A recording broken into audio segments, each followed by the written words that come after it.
Esports Tower Rumble in Valorant, broadcasting live from the Boise State Game Pants Esports Arena. It's time for the grand final show, the 7th week of the Esports Tower Valorant Rumble. Last week we brought you all the group stage action and the first game of our semifinals, where who else with the landslides qualified for our grand finals. I'm Michael Fisher, joined by Riley Nappy Boyd to call all of our action.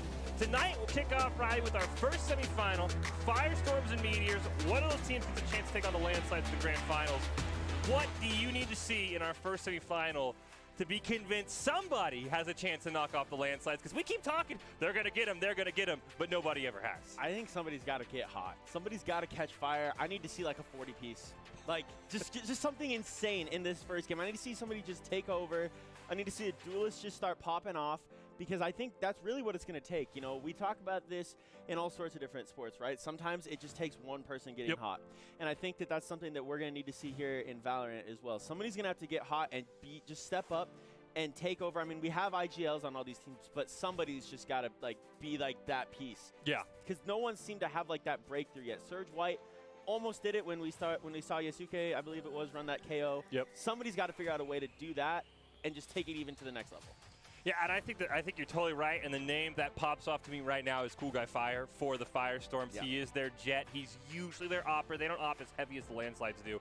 But if he can start opping, maybe op out Mr. Memphi. If they make it, they do have to play the Meteors first. I don't want to, predict anything and curse anyone, but that's the one player. But we haven't seen much of the Meteors. Maybe they're just absolutely cracked. I'm excited to see. If you are just joining us, the Rumble is the only way, by the way, that a high school team can qualify for the Box Fight Valorant Championships, where they get to play against Valorant pro players and content creators. The Landslides competed in the BFC this past Saturday. They took on Team Shanks and lost 13-4, but we have some highlights from that game that we will check out later. Here is our bracket. As we mentioned last week, this is where we ended up. The Landslides took down Surge White. Now it will be the Firestorms and the Meteors in a best of one. The winner goes to the grand finals, where it becomes a best of three.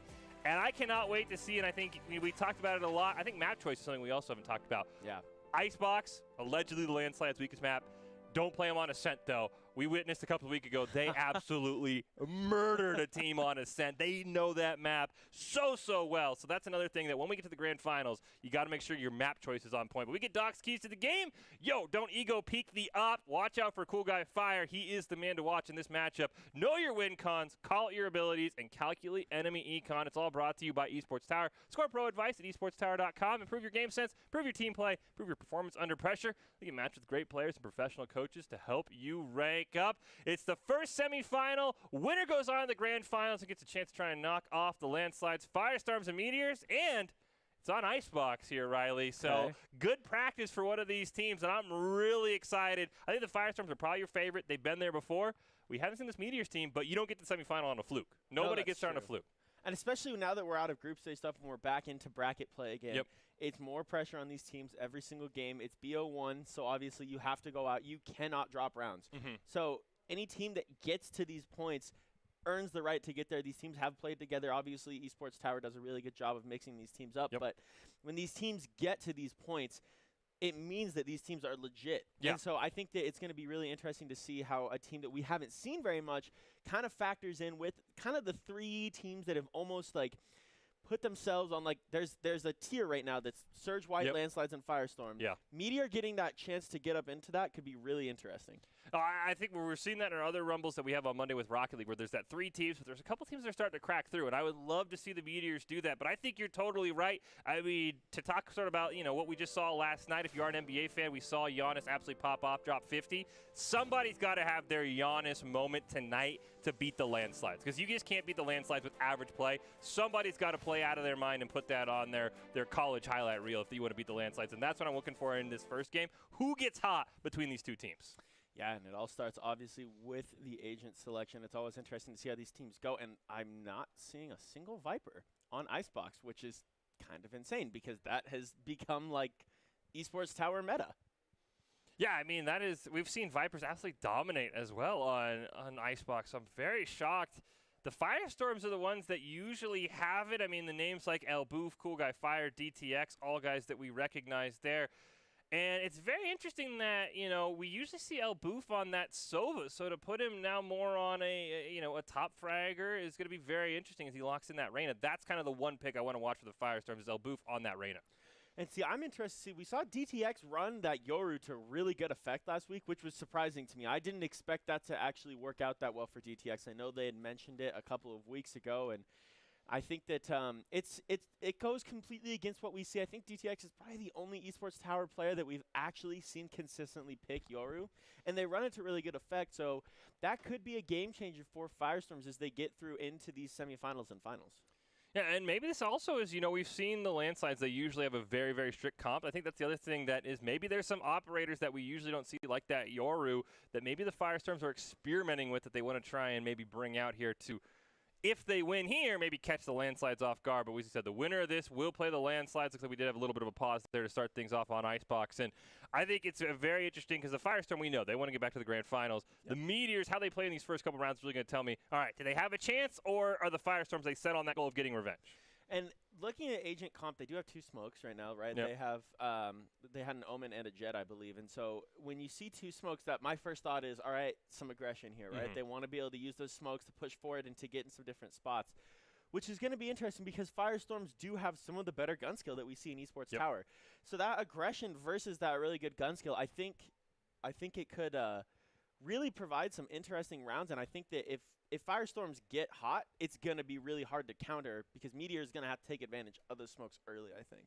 Yeah, and the Meteors is a team that, we've been told has a lot of new members. They've been working a lot outside of our event, putting practice in. And this could be one of those where we've seen a lot in the Esports Tower where teams maybe take a few weeks, they get those comps together, and then they are, then they get things figured out. So maybe this will be a week where maybe they do lose 13-1, 13-2, but they have some bright spots. They could use the VOD review that the Esports Tower does incredibly well, Riley, and they can use that to be able to maybe make a run next week. But I'm really curious to see, as you mentioned, the double smokes, a very, very aggressive comp, and we've seen a lot of teams be very successful with that in these Rumbles, is just be over-aggressive, push the enemy team incredibly hard, and sometimes you can catch their team where they're kind of like, they don't feel comfortable, and that's a great thing that maybe the Meteors can do to catch the Firestorms off guard. Yeah, I'll be interested to see how they want to go here. Obviously, you see it is double smokes from Firestorms as well with that Brim as well, but I think that it's significant for Meteors to be doing that, and there's Rezkin already finding one. The nice trades coming through, though, making this a 4v4.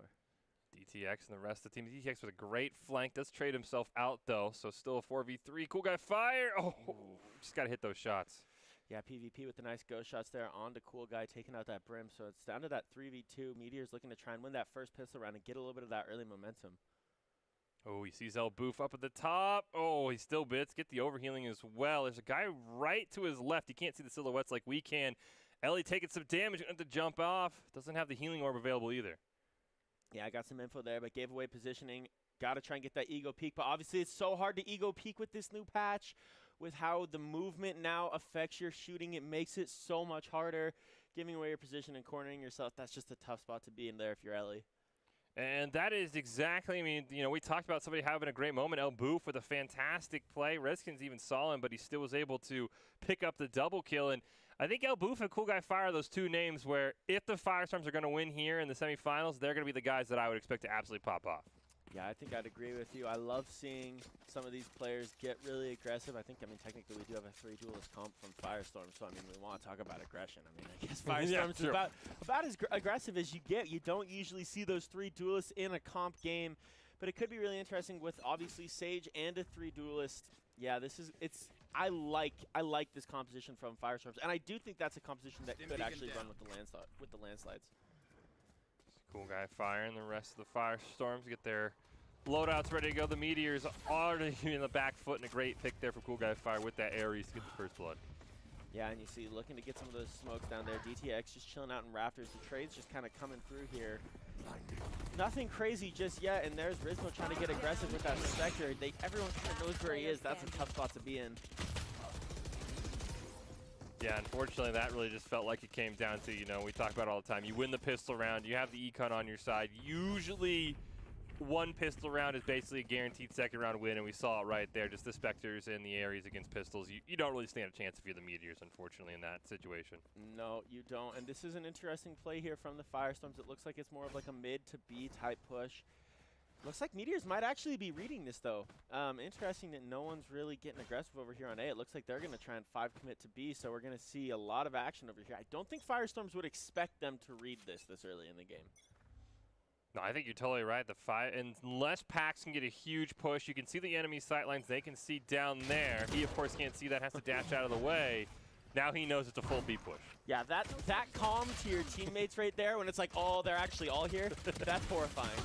When you peek and you see 5 enemies shooting at you, you just dash and hope you can stay alive. They are up 1, though. You got a couple of kills before Pax is taken out. Elboof gets traded off. Now it's a 3v1. Wow, good shots there. Pax and Bofi both just going crazy there. Pax with the great tray shots, almost found a 3-piece before they went down, and then a nice finish there from Firestorms. They're looking really good. Yeah, and I think that totally speaks to, you know, we talk about a performance under pressure, which something Esports Tower does. Everyone's been in that game where you peak, there's 5 pushing, and all you can say in comms, oh! And then you just die, and your teammate's like, well, what does that mean? Like, what are you saying? Like, huge shout out. I'm going to assume Pax kept his cool, like, hey, 5B, instead of me. I'm like, oh, I'm dead. I got nothing. There's a lot of people here. This is scary. They're like, how many? All. 5 leaving CT. That's a horrifying moment. Oh, I thought Cool Guy was going to flick on him, but Rezkin's been playing really well. I like what we've seen from Rezkins. He might be able to get the Meteors back in this. Yeah, Rezkin has looked really good these last couple weeks, running that jet to great effect. There's some info there from Rezkin as well. You got to know there's at least one. I think they might have seen 2. Yeah, Rezkin's going to have to be that IGL that really takes care of business here. Got DTX as well right there. Ooh. Hit down to 10 HP. That's not the spot you want to be in a 3v4, but you're going to get the plan off and kind of force a retest here until Boofy pops off for a double kill. One enemy remaining. And there's DTX as well. Man, this whole Firestorms team is just looking really good right now. They are all pushing together. They're winning gunfights. That smoke combo from Meteors is just not working. We haven't seen a ton of smokes right now. That's kind of surprising to me. Yeah, and I think the biggest thing that I've loved about the Firestorms, and we see this all the time in really any game that has a tournament format, is when you lose to a team, you make it your goal to get revenge, and sometimes we see huge upsets because a team like the Firestorms probably saying, we got to beat the landslides, and no one's going to get in our way, and then they just get caught off guard by the Meteors. So far, they look incredibly focused, knowing we want to play the landslides, but we actually got to beat the Meteors first. They're not just going to roll over and say, yeah, go get that rematch. So I really do like how the Firestorms have taken this game very seriously, because we've seen teams in the past struggle because they probably think like, oh, this is an easy win. Yeah, and I think that speaks to just how well prepared a lot of these kids that are playing in Esports Tower are for the college scene. I mean, they have that mental fortitude right now. And there's the Marshall coming out. They have that mental fortitude to be able to focus on the game in front of them instead of thinking about the end goal. You know, Boof does get a pick. There's that Marshall for Ben. Was about to peek somebody, but he's actually going to retreat. Ellie does get one, so it is a 4v4. And the Firestorms have done a really good job of winning these, even down one, as we see Ellie gets the res onto PvP Wars. Yeah, and Ellie's running that Guardian, something that we've seen really come into play these last couple of weeks. It's been really interesting to see another nice one-shot, headshot done. There's that Yoru Rift coming through, but Bofi, once again, another 2-piece. Oh my goodness. They're all just going crazy right now. It's down to a 2-on-1 with PvP Wars, who's only got that pistol. Does pick up the Guardian, and now it's him versus Cool Guy Fire, but that sight line, he gets peeked right through that fence. Yeah, and the reload just wasn't ready to go for it, unfortunately.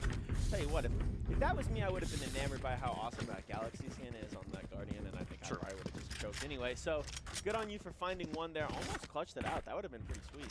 Yeah, and I think this really does speak to just, I mean, how well coached he is. Because look at this sight line that he sees him through. Just absolutely fantastic play with the wall bang there from Cool Guy Fire. And this Firestorms team right now up 5-0, but I think we're seeing a lot of good things from the Meteors right now despite the scoreline. There's a couple players on this team that I think give them a few more weeks to really get together. This is going to be a scary team. I think Boofy, speaking of scary, has the op as well. Yeah, I believe that's what I saw with that dragon skin. Going to try and get that wall up just to get those sightlines on the head.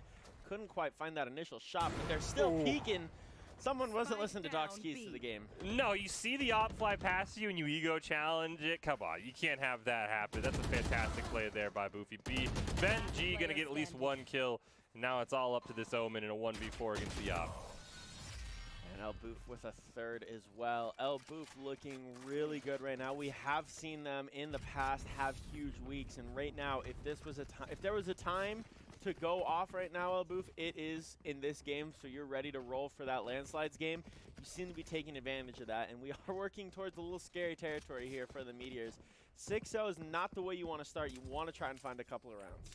No, I did see Elboof get an op off the floor, so maybe the Sage for the Meteors also had an op, so that's why it made a little more sense for him to ego peek it, but still, it didn't work out in his favor. I thought maybe Elboof was going to have a double op here for the Firestorms, but they're just going to keep it on Bofi and just kind of let the rest of the team use their ARs. Yeah, and Firestorms there. You see getting that Brim smoke down in mid, trying to just push or bait out any sort of an A push here, and it worked out well. There's Pax finding Reskin as well, so Pax is trying to get aggressive with that Jet. Get some of that paranoia there. There's some more smokes. Now we're starting to see those smokes come out into play here. See all 4 members of the Meteors all kind of grouped up. Now they're going to try and rotate over towards B after losing a member. Nobody's really on B for the Firestorms, though, and in a 4v4, the Firestorms did lose their opper as well. DTX is just right here on the flank, and there's the great trigger discipline that we see from some of these high-level players. Not firing when they see that first player, waiting on the second. DTX is going to have a great angle here in about 2 seconds. There it is, right on cue. Riley gets a great pick on her Hims, and just like that, it went from a 4v4 to a 3v0. The Firestorms absolutely on fire. Look at those KDs, everybody positive. Absolutely insane first 7 rounds for them. Yeah, that was, I'll tell you what, DTX just kind of sitting there in spawn. Just a big brain play, really it was. That was just a 5-head play from DTX. Using those Yoru abilities, getting the stuns out when they need to, and then being able to use trigger discipline when they need to as well. DTX looking really good and justifying a 3rd duelist for this team right now. We've seen a lot of great flank plays in the Esports Tower. It's almost like you have to expect the flanks, because I think it was Surge White who had a couple of insane flanks a few weeks ago where they almost always had someone exactly where nobody expected them to be. There is the ult from Elboof, and we'll see if he's able to maybe get some pop-off here, as he's one of the few member Oz on A. Elboof's going to get some info.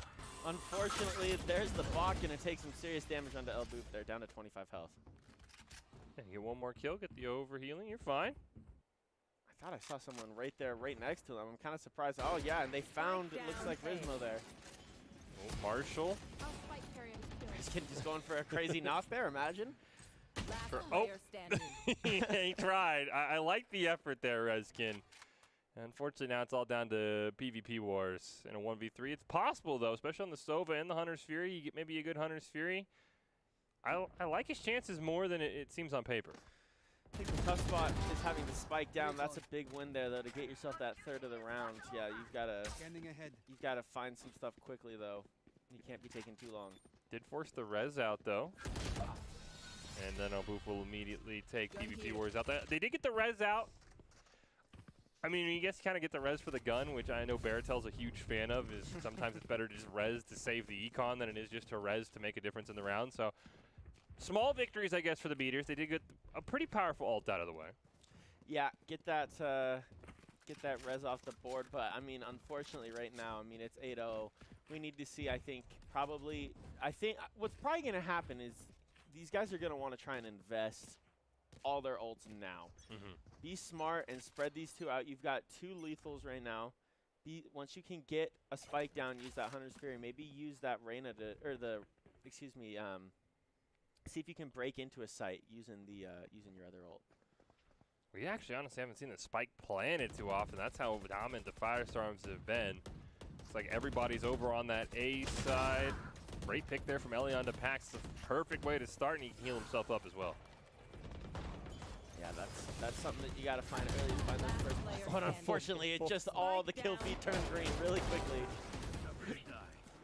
Wow. And that's been how these rounds have gone for the most part. It hasn't been like a slow, methodical 4v4, 4v3. It's been, they get a great pick, and then we're going to see right here in this replay, as you said, Riley, the whole kill feed's going to go green, and Cool Guy Fire is just going to get a triple kill, just shooting straight in a line. And it's to the point now where if you're Meteors, you can't be can't be one last alive, trying to make a play. You need to, right now, if I was Meteors, the first thing I would say was raise, throw some packs down, get in there early, throw down the showstopper, and try and find something, kind of electric, just an energy play. But you did see Pax pull those knives, I think, already for Firestorms. I fully agree with you, though. I'd like to see just a full-on. Here we go. They're all going to go B. Elboof is there. He's going to get the first one onto Risen. Can't quite get PvP wars, but Cool Guy Fire takes him down, and Firestorms were ready for the aggressive B push. Oh my goodness. Firestorms are just on a next level right now. There's Redskin finding that Marshall kill, but it's down to a 1v4. Oh, it gets another one. The Nosk, clip it, clip it, clip it. Redskin with the Nosk. That was, hey, you know what? Like I said, Redskin's played really well today, and I think he definitely has the ability to be that next game changer in the Esports Tower. I just think the Meteors are going to, if they make great use of this VOD, I mean, it's not over yet. It's not looking good, though. If they make great use of VOD review between weeks, I think you're right. This is a team that could maybe crack that top 3 because they have bright spots. They just can't put it all together, unfortunately. Well, I mean, you know, we've heard from these coaches that they're playing a lot together outside of practice, which is so important for these teams. Now we just have to hope the Esports Tower doesn't break them up. Yeah, exactly. That would be so unfortunate. They do have 5 ults. Maybe you just YOLO 5 ult this round. That'd be pretty sick. I mean, there's the knives popped and some nice trades there as well. Rizmo finding cool guy. Rizmo's waiting down there. Elboof just kind of chilling out. It's another full A push. Nice revive as well. So you're in a 5v4. Start using those ults. Unfortunately, Boofy's going to get a great pick. Hey, Ellie trades out DTX. Pax finds Ellie, though, unfortunately. So you're just kind of trading back and forth. But right now, Meteors can't afford these trades. Especially look at the health bars. 2 red health bars. Now it's a 1v2, and that Omen is not long for this world, at least with his health versus 2 full health members. He's got the B spike. He doesn't have the, yeah, he's got the, he's over at B, but there's no spike, unfortunately. Yeah, threw a little TP down there, just try and bait out something here. Unfortunately, they're both pushing from 2 different angles. The gunfight's going to come right now, and if Elboof can just hit a couple of shots, it's going to end this round pretty quickly, I think. He's trying to make his way over to the spike. Elboof kind of knows that. We're about to have a collision course. And just like that, it's a round win for Elboof. Yeah, and that is not the way you want to run the half for Meteors, unfortunately, right now. 11-0, you've got to try to find 1 in the half. Like I said, this team has some bright spots. This is a team that I think big things can come from. And a semifinal run is nothing to scoff at. You just ran into the Firestorms who have their mind set on one thing, and that's the landslides. Yeah, I think that's true. I think right now it's just one of those things where, like we talked about at the start of the broadcast, there's 3 teams right now that are just on a whole new level. And there's teams like the Meteors that have shown that they could get themselves there. Yep. I just think there might be a week or 2 away from it. And we talked about it, though. The Esports Tower does a very good job of getting these teams prepared, doing some great VOD reviews, and I think the Meteors are that team that would benefit a ton from that because they're on the cusp. Ellie gets peeked. Redskin gets another great shot with this Marshall, and it's a 3v3. Yeah, hey, there's a showstopper going to get popped. And look, there's Ben finding Pax. Oh, 1v1. Close. I thought Elboof was going to go down to Ben there for a second, but unfortunately, Elboof does take out Ben, and that's a 12-0 half. Point. I mean, but even when you lose that round, you see exactly what this Meteor team is capable of. They get it to a 1v1, and not to mention, Redskins has been using the Marshall almost the entire game, and he's been maybe our best Marshall we've seen, usually because we see guys like Mr. Memphis on the op. So I think there are some bright spots here. Yeah, I just don't think the econs worked out well enough, unfortunately, for Redskin to get his hands on an op. I think if that were to change at some point here, that could be a dangerous situation for whoever they're playing because Redskins does hit some good shots. There's some good pieces on this team, but unless we see a comeback that we'll be talking about for years to come, I think it's just a matter of time until the Firestorm do punch their ticket to the grand finals. But I think the Meteors, losing's never fun, but they've got to be happy with how they play this week to get into the semifinals. Yeah, get some good confidence rolling here going into next week. I think it's going to be interesting to see how they respond, but this does set up a heck of a grand finals. See if they already got 2 spikes planted as well.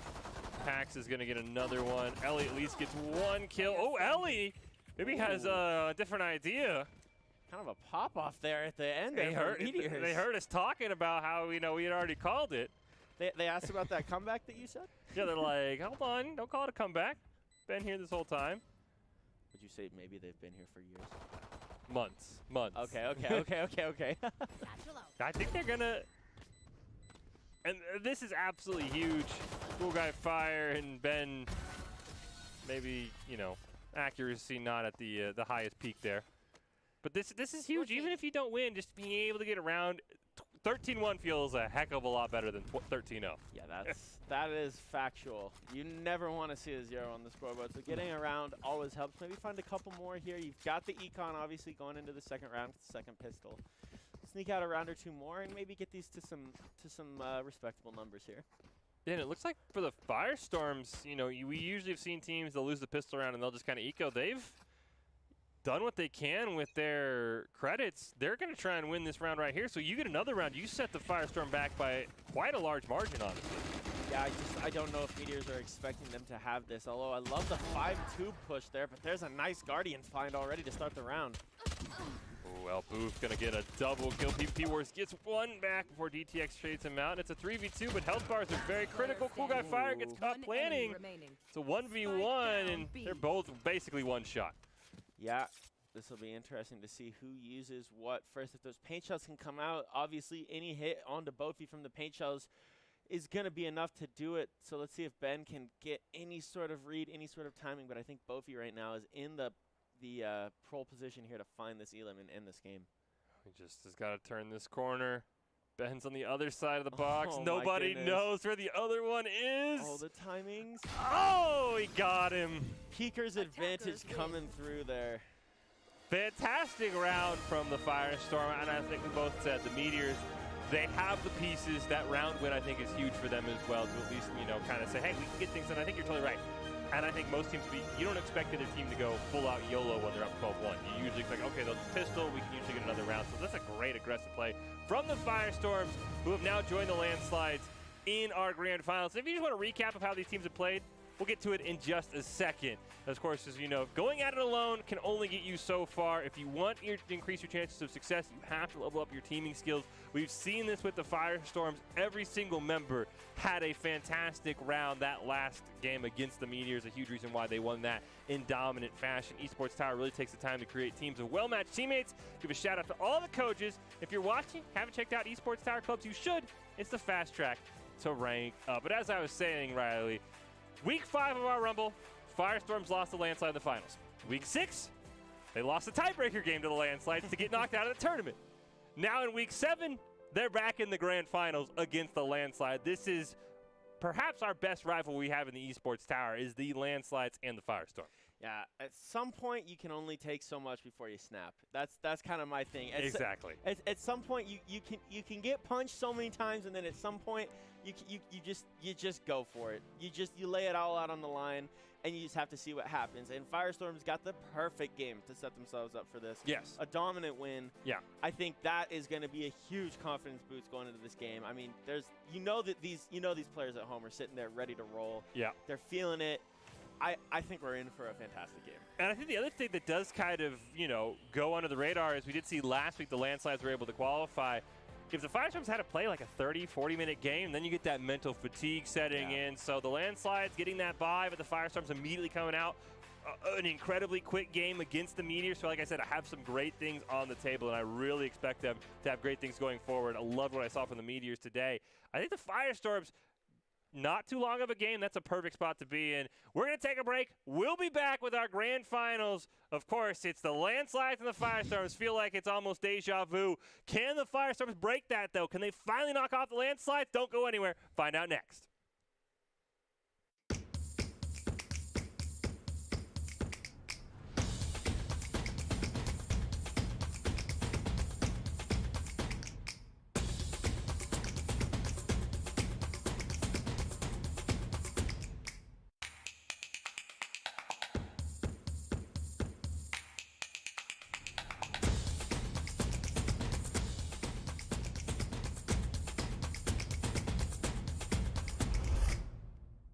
Are you guys ready? How do you guys are ready, bro? Here we go. Prepare your ears, chat. Prepare your ears.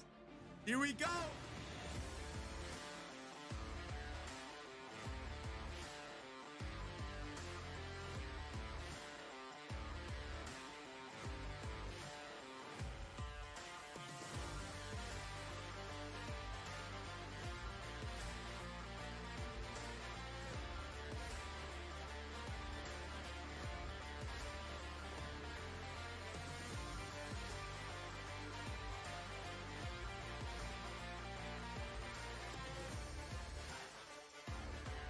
Yes, sir. Welcome, ladies and gentlemen, to the Schmeeg Cup. They're not going to be ready for this. Oh! Oh! Nitro with 2, 3.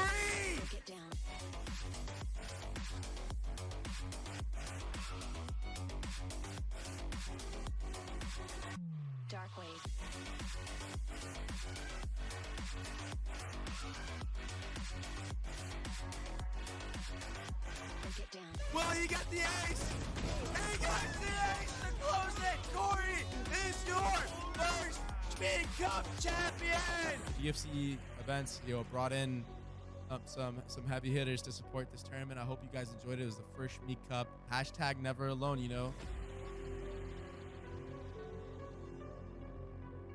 Hello, I'm Rajneesh Khanna from iCultivewear and Chopra Foundation. Mental health has been brought up a lot recently and proven to be at the forefront of our conversations. As we begin to understand how comprehensive it is, we should open up a conversation that mental health is not one size fits all. We all need help or just someone to talk to from time to time. Mental health is a very serious thing, so I'm glad that we were able to run this tournament and showcase and just show that and help support that cause, for mental health. So thank you guys so much. Let me go talk to the Esports Tower team. Yo, what's going on, guys? Hey, man. So, how did it feel playing against 10s? I was shaking. Yeah. Shaking the entire time. You guys got rounds, right? So that's all that matters. Yeah. And don't feel down. You literally just I played. I feel great right now. I'm coming out. Yeah, you guys literally played against one of the most stacked teams, I think, of this tournament. All the people that are watching too, you guys can do this as well. You guys can earn your chance. Go look up Esports Tower, and they're doing good things over there.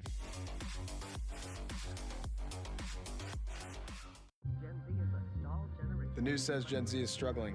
I've got news for them. I wait tables, but last week I built a field hospital. I put out a forest fire. I stopped 1,000 attackers. And a natural disaster. I've saved lives. And led a team on patrol. I serve. Well, I go to school full-time. While I work full-time. The greater the challenge, the stronger we become.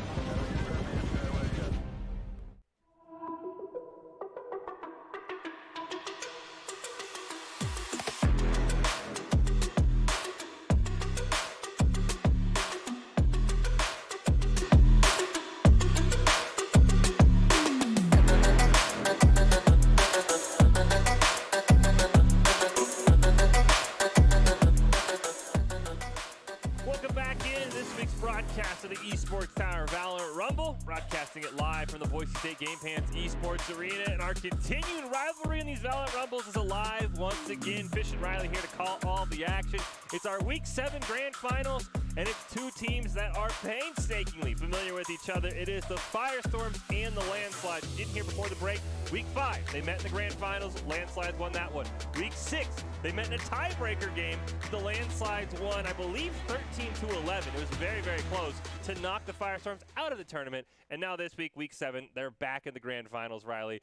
We talked about it when this cast started. We wanted to see somebody come out insanely hot for the Firestorms in that performance against the Meteors, which is a team. They did. Yep. Was there an individual performance that stood out to you that maybe said, this Firestorms team can finally maybe knock off the Landslide? Yeah, El Boof really stepped up, I felt like, and, yep. and had a fantastic game. A lot of three pieces coming through. Ran that Reyna to fantastic execution. I think that's going to be key. I think El Boof's going to have to go off. And, I mean, you talk about rivalries. We have great rivalries in sports. Yep. We have Alabama-Auburn. We yes. have Celtics-Lakers. Yes. We have Cowboys-Giants. And we have Firestorms and Landslides. And I think that right now we're getting to that territory yes. of like, hey, this defines Esports Tower Valorant Rumbles right now is who can take care of business when it comes down to these finals, who's going to beat the Landslide, and Firestorms week after week. They get there, and now it's just a question of can you get over the line. Maybe you do need one of those great rivalry moments. Maybe you need an Auburn kick 6. Yeah. But at some point, like you've said before, the Empire has to fall. Exactly. So, and it feels like teams have been getting closer and closer. The Landslides lost a group stage game a few weeks ago. That was kind of like, that's why they were in that tiebreaker situation, which we didn't expect. So there are teams that are getting closer and closer. I think the one thing that really stood out to me, which was very apparent last week, or 2 weeks ago when we saw the Surge White take on the Landslides, map choice is going to be so huge because we saw Surge White or Landslides. I don't know who picked Ascent. The Landslides absolutely dominated. That map is clearly their best. They handled business. So you've got to make sure if you have map choice, you get creative. We talked a lot about Icebox being maybe their weakest map. I don't know if you and I believe it because they seem to dominate every time, the Landslides that is, but Map choice is going to be huge. Of course, Doc's keys to the game are also as huge. And that first bullet point could be bolden, 27-point font, especially against the landslides. Do not ego peek the op. Somebody's going to have it. They're absolutely going to pop off. Know your win condition, call out abilities, calculate enemy econ, all very important, all brought to you by the Esports Tower. Score pro advice at esportstower.com. Improve your game sense, improve your team play, improve your performance under pressure, which is what the Firestorms have got to be feeling right now. You get matched with great players and professional coaches to help you rank up. And speaking of Icebox, we're going back. It's back to Icebox for Game 1 of our Grand Finals, Landslides and Firestorms here. See if this truly is the Landslides' weakest map. Yeah. I think Firestorms are going to be looking to take advantage of what the Landslides say is their weakest. But we heard that, it was a couple weeks ago that we heard that now, which makes me think that the Landslides have probably been putting in more time on Icebox, you know, spending lots of time on Blitz, you know, looking at the different strategies and videos that they have on there and just trying to figure out different stuff, trying to figure out the ways to kind of get around things that they might have been struggling with, getting those crazy LOSs like we saw in the last match, you know. I think that Landslides probably are putting themselves in a situation where they're ready to win on this map. And we do see for the Landslide, or for the Firestorms, who are on the right side, that I think the one thing that we kind of talked about is Elboof usually been on that Sova. He switched it up. He was on that Reyna last game. I believe he's back on the Sova this game. So I think there's a lot more comfort picks from the Firestorms this time, as opposed to what we saw against the Meteors. So they're definitely very, very more like, all right, let's go to our best operators, not just maybe ones that we think can steal a win here. Yeah, Viper coming out as well, like you were mentioning, I think is going to be critical for this Firestorms team. Taking advantage of how well you can really just lock down sites on this map with Viper. All of her abilities just seem to play into this map, and you see there's already the wall going to go out. We saw Poison Clouds already coming out as well. Not surprising to see Sultex on that Viper. They're so good at it. Let's see if they can take advantage of how good it is. Let's see a couple people. There's Mr. Memphi with the first pick. Ton of damage going out on the Solex, but really doesn't get hit that often. Gets healed back up to full as well by that Sage, and we see that Jet over on A all by herself, and here goes the rest of that Firestorms team as well. Yeah, I think that this Firestorms team trying to get this rotation into this A site is probably the right move. Snazzy's going to get some info with that drone there to kind of know where players are. CC was back on that Jet last week. Hadn't seen them in a few weeks, but they are very good at that Jet. The trade's coming through here, though. Pax finding Memphi early in this round could be huge. Anytime you see Memphi go down early in a round can completely change the dynamic. Pax in a duel here with Prestige. Can't quite find it, though, so it's going to be a 1v4. Sulik trying to defuse. They'll get the trade eventually. Elboof only able to pick up one, and Landslides come out on top with their first round win. Yeah, that was a good round, though. Both sides, you know, showing some different things. Firestorms with that nice rotation, that B to A wrap. I love the early B push there to try and kind of confuse some people. Landslides just, I mean, I don't know how they read that, but they were just ready for it. Yeah, they traded off. I think maybe got one elimination. You're right. As soon as all the Firestorms went to A, the Landslides just were in perfect rotation as well. I mean, that's happened when you play a team so often. You start to learn their tendencies. You start to learn what they want to do, and I think maybe that's a big reason why Landslides like, all right, they tried B. We all know they're going A. Yeah, I think so. I think that the wraps there were so important. I think it's going to be critical to see these teams with those wraps. There's that Spectre coming in. Cool Guy Fire going to find that early trade on Memphi once again. That can be a game changer. Finding those early kills on those IGLs can be so important. See another trade come out there. Snazzy getting one. Prestige gets taken down, especially on that Sage. He's been so powerful on Sulix. Gets what back? It is a 3v3. We see the Reyna for the Firestorms. Incredibly low health. DTX gets taken out. Good trade back with Pax, though. And Cool Guy as well with the right click on the Sultex. They end up taking him out. Great job by the Firestorms with the Thrifty as well. Kind of shocking to see the Landslides lose after getting the pistol round win, so great job there by the Firestorm. Yeah, that right there is a sign of intent from Firestorms. They are looking to take care of business today. That was a huge win. That completely resets Econ back to 0 on both sides here, basically.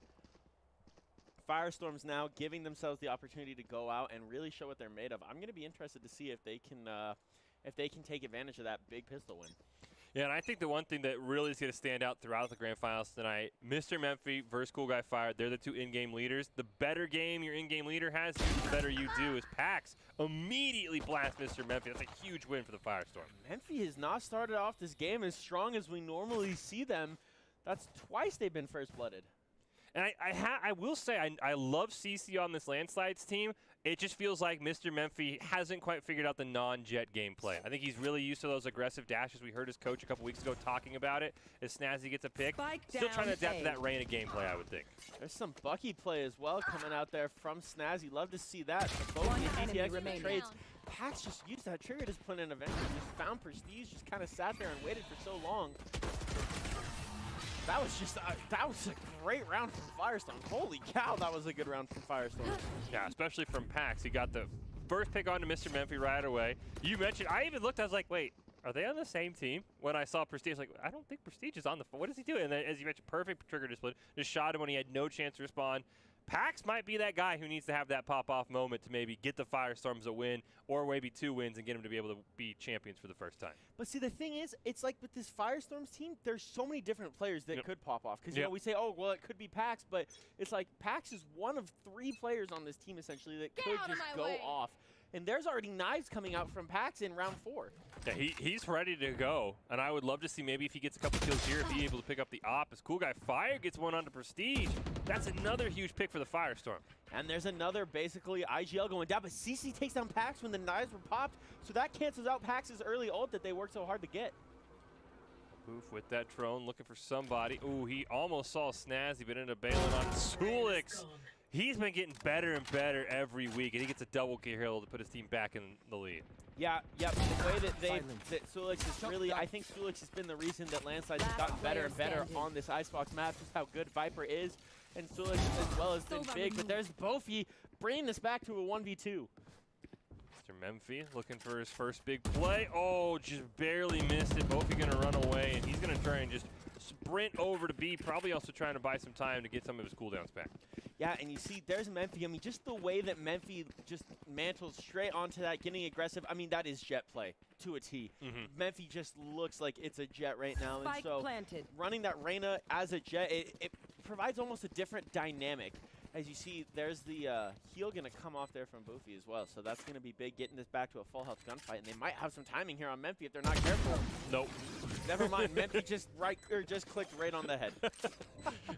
I like what you're going for. Mr. Memphi was having none of that. He's just like, no, not today. I'm just going to absolutely destroy him. Great job there by Mr. Memphi.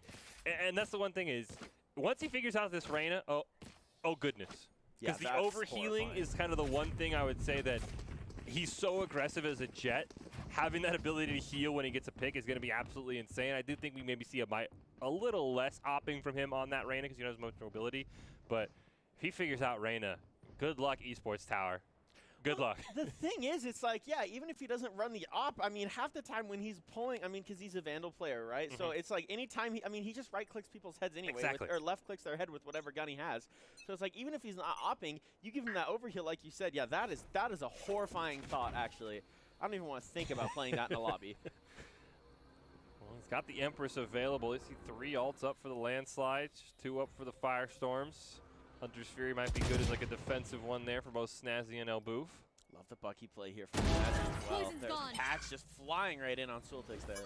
Pax has been absolutely insane. He is a huge reason why it's 2-2 right now. Prestige, don't know if he saw Pax actually get around that back bunker. I don't think he did. I think Pax might have felt like they got seen, though. That's why that smoke went out and the shots came out. I think Pax actually didn't need that, but just click right on Prestige. Just do it, Pax. Oh, no! It's another one onto Mr. Memphi. Here's the Hunter's Fury from Snazzy. Pax with the 4-piece. Pax looking for the ace here now. Oh, give it to him! Oh! CC with a big turn, though. That would have been crazy. That would have been a nuts ace there from Pax.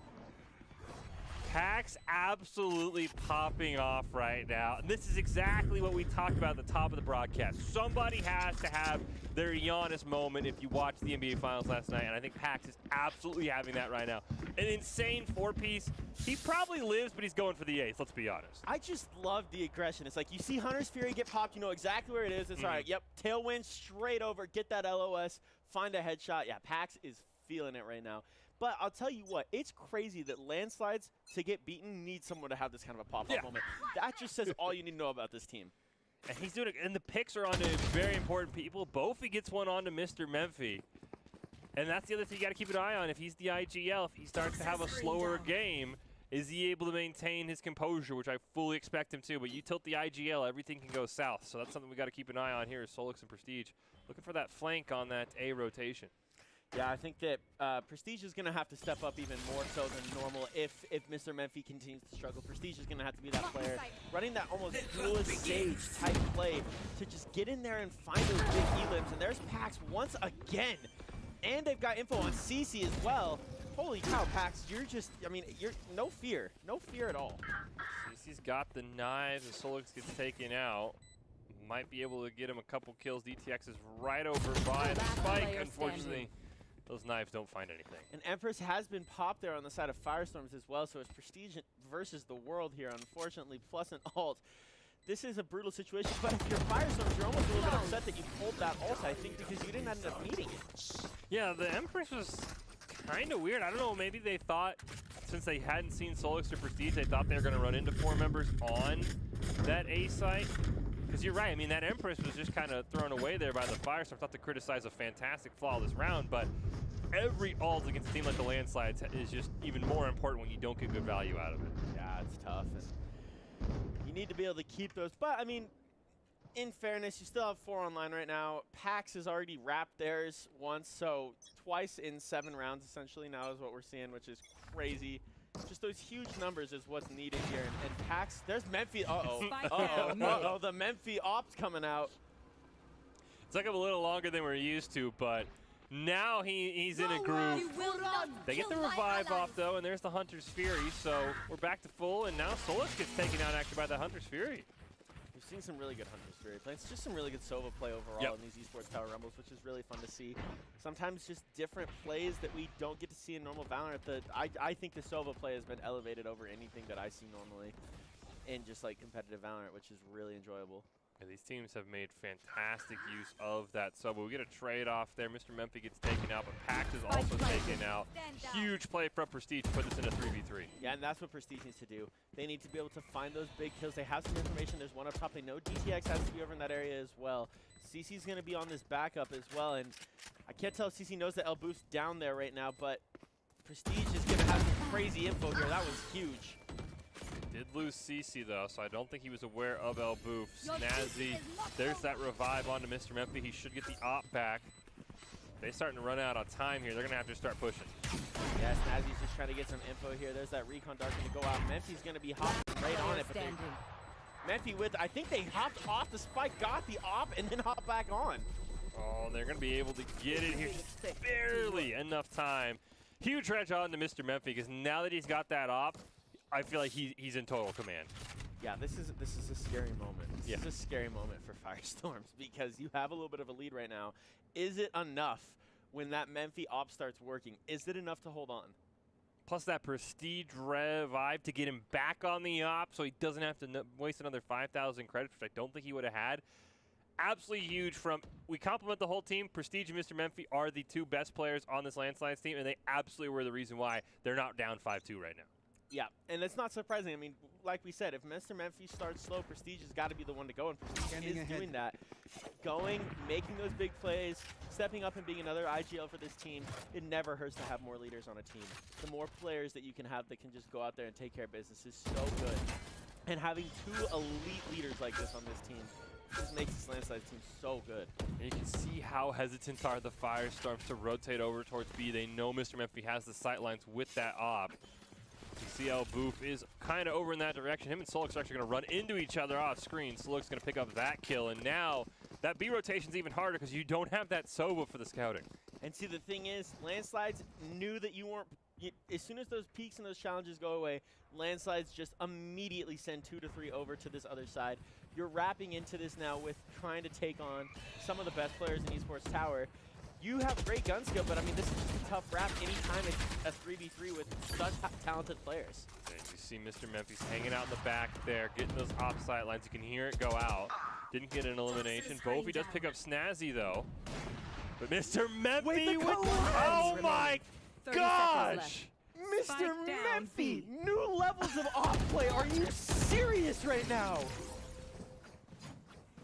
He pulls out the collat to put the Landslides in total control.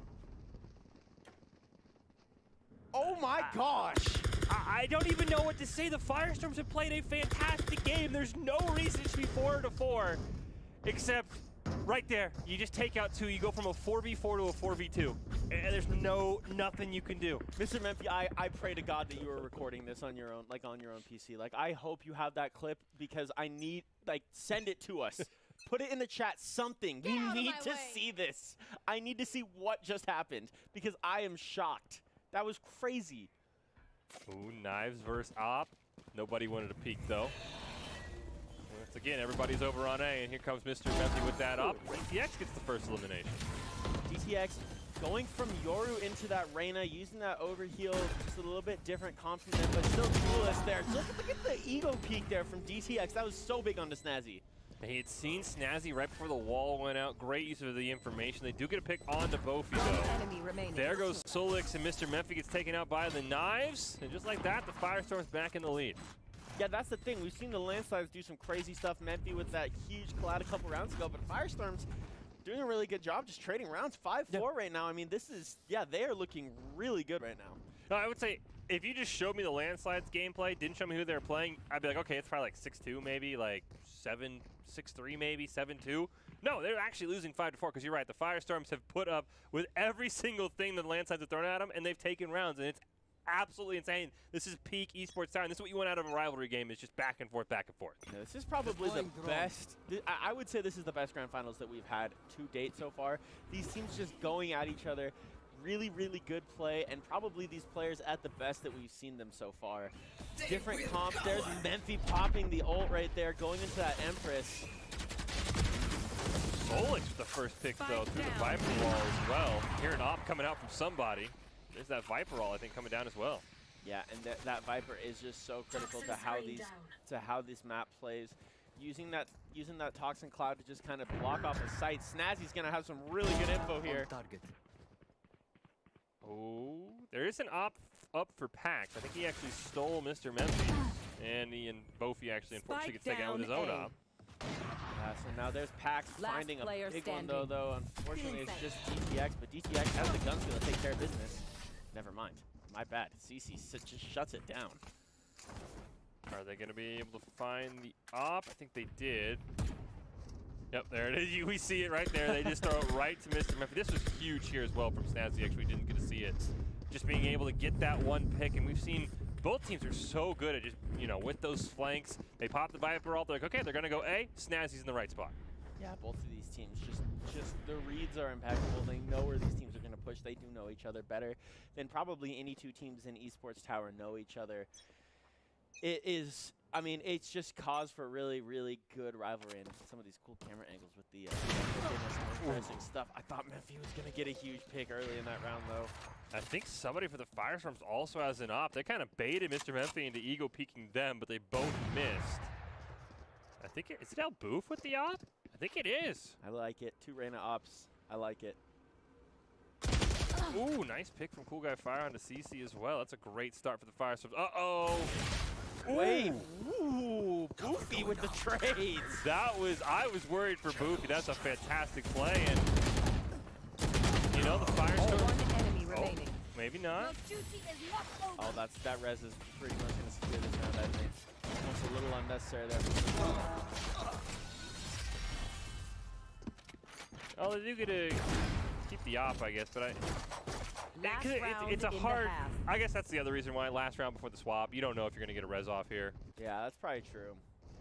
I mean, it's one of those things where it's like, do you want to invest it now? Because you could probably pick up that op. It's a 3v1. You know the fight's going to take place kind of around you. It's like, do you want to actually pick up that op, or do you want to keep it in the hands of your player and let them just try and find that elim? And it could have been a little bit bait as well, just to get that round taken care of so you don't lose more kills, I think, it's such a hard tough. Do you revive when you need it? Do you revive just to save the credits on the guns, like I know Baratel loves? It's just like, hey, just save the credits.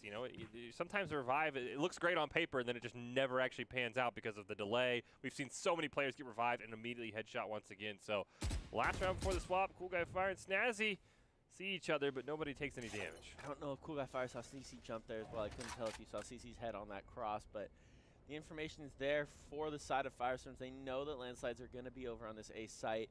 It's just a matter of how much do you want to invest, because it is still a little bit of a square off there on B. A little standoff here between, looks like it's that Sultex and there's that Pax. Ooh, great pick from Bofi to start that round off on Snazzy. They're going to plant as well. They're going to force a retake here from the landslide. DTX is just going to be right there using that Empress, I believe. Great good to get away from that gunfight. But I do believe there's the Lear going to come out as well, just trying to get any sort of ego, but there's the Bulldog. Mr. Memphi gets one. There's a revive onto CC as well. The 3v2. He's got the knives. They're just going to immediately make quick work. We're going to go into the second half, 6-6 in game 1 of our grand final. We could not have asked for a better grand final, I don't think. No, we really couldn't have. Both of these teams looking like they're playing at their best right now, which is fantastic. Great play out of both sides. And what I love, too, is neither of these teams really feel like, you talked about it early, these agent compositions, they both went back to what they're comfortable with. Neither team was deciding that they wanted to try and play against the other team. It was just, this is our game. We're just going to say, we're going to go out and ball. And that's what they're doing. And it's so fun to see these two teams when they're comfortable, because they both bring different stuff to the table, and they can both dominate at any point, and that's what's happening here. It's so cool to see. No, you're totally right. I love that the Firestorms didn't outplay themselves. Like, okay, we got to come with that, 3-fragger comp that we saw in the semifinals. We got to do something kind of crazy to catch the landslides off guard. They say, no, we believe our game can beat the landslides, and so far, they're almost correct. It's 6-6, and I feel like the Firestorms, honestly, I give them the slight edge because they've been in control the whole time. It's been the landslides winning to tie the game. I don't think the landslides have ever had the lead so far in game 1. Yeah, I think the biggest compliment I can give to Firestorms is most times if we see a team is 6-6 at the half of landslides, that's a victory. For Firestorms, you can't think that way. No. And I think that's the biggest compliment I can give you. You have reached that level now where it's like you can run with the best team in Esports Tower. You put your name with them now, and you're on that same tier, and I think both these teams are showing why they're here. That's a huge opening from PAX as well to get this second half started.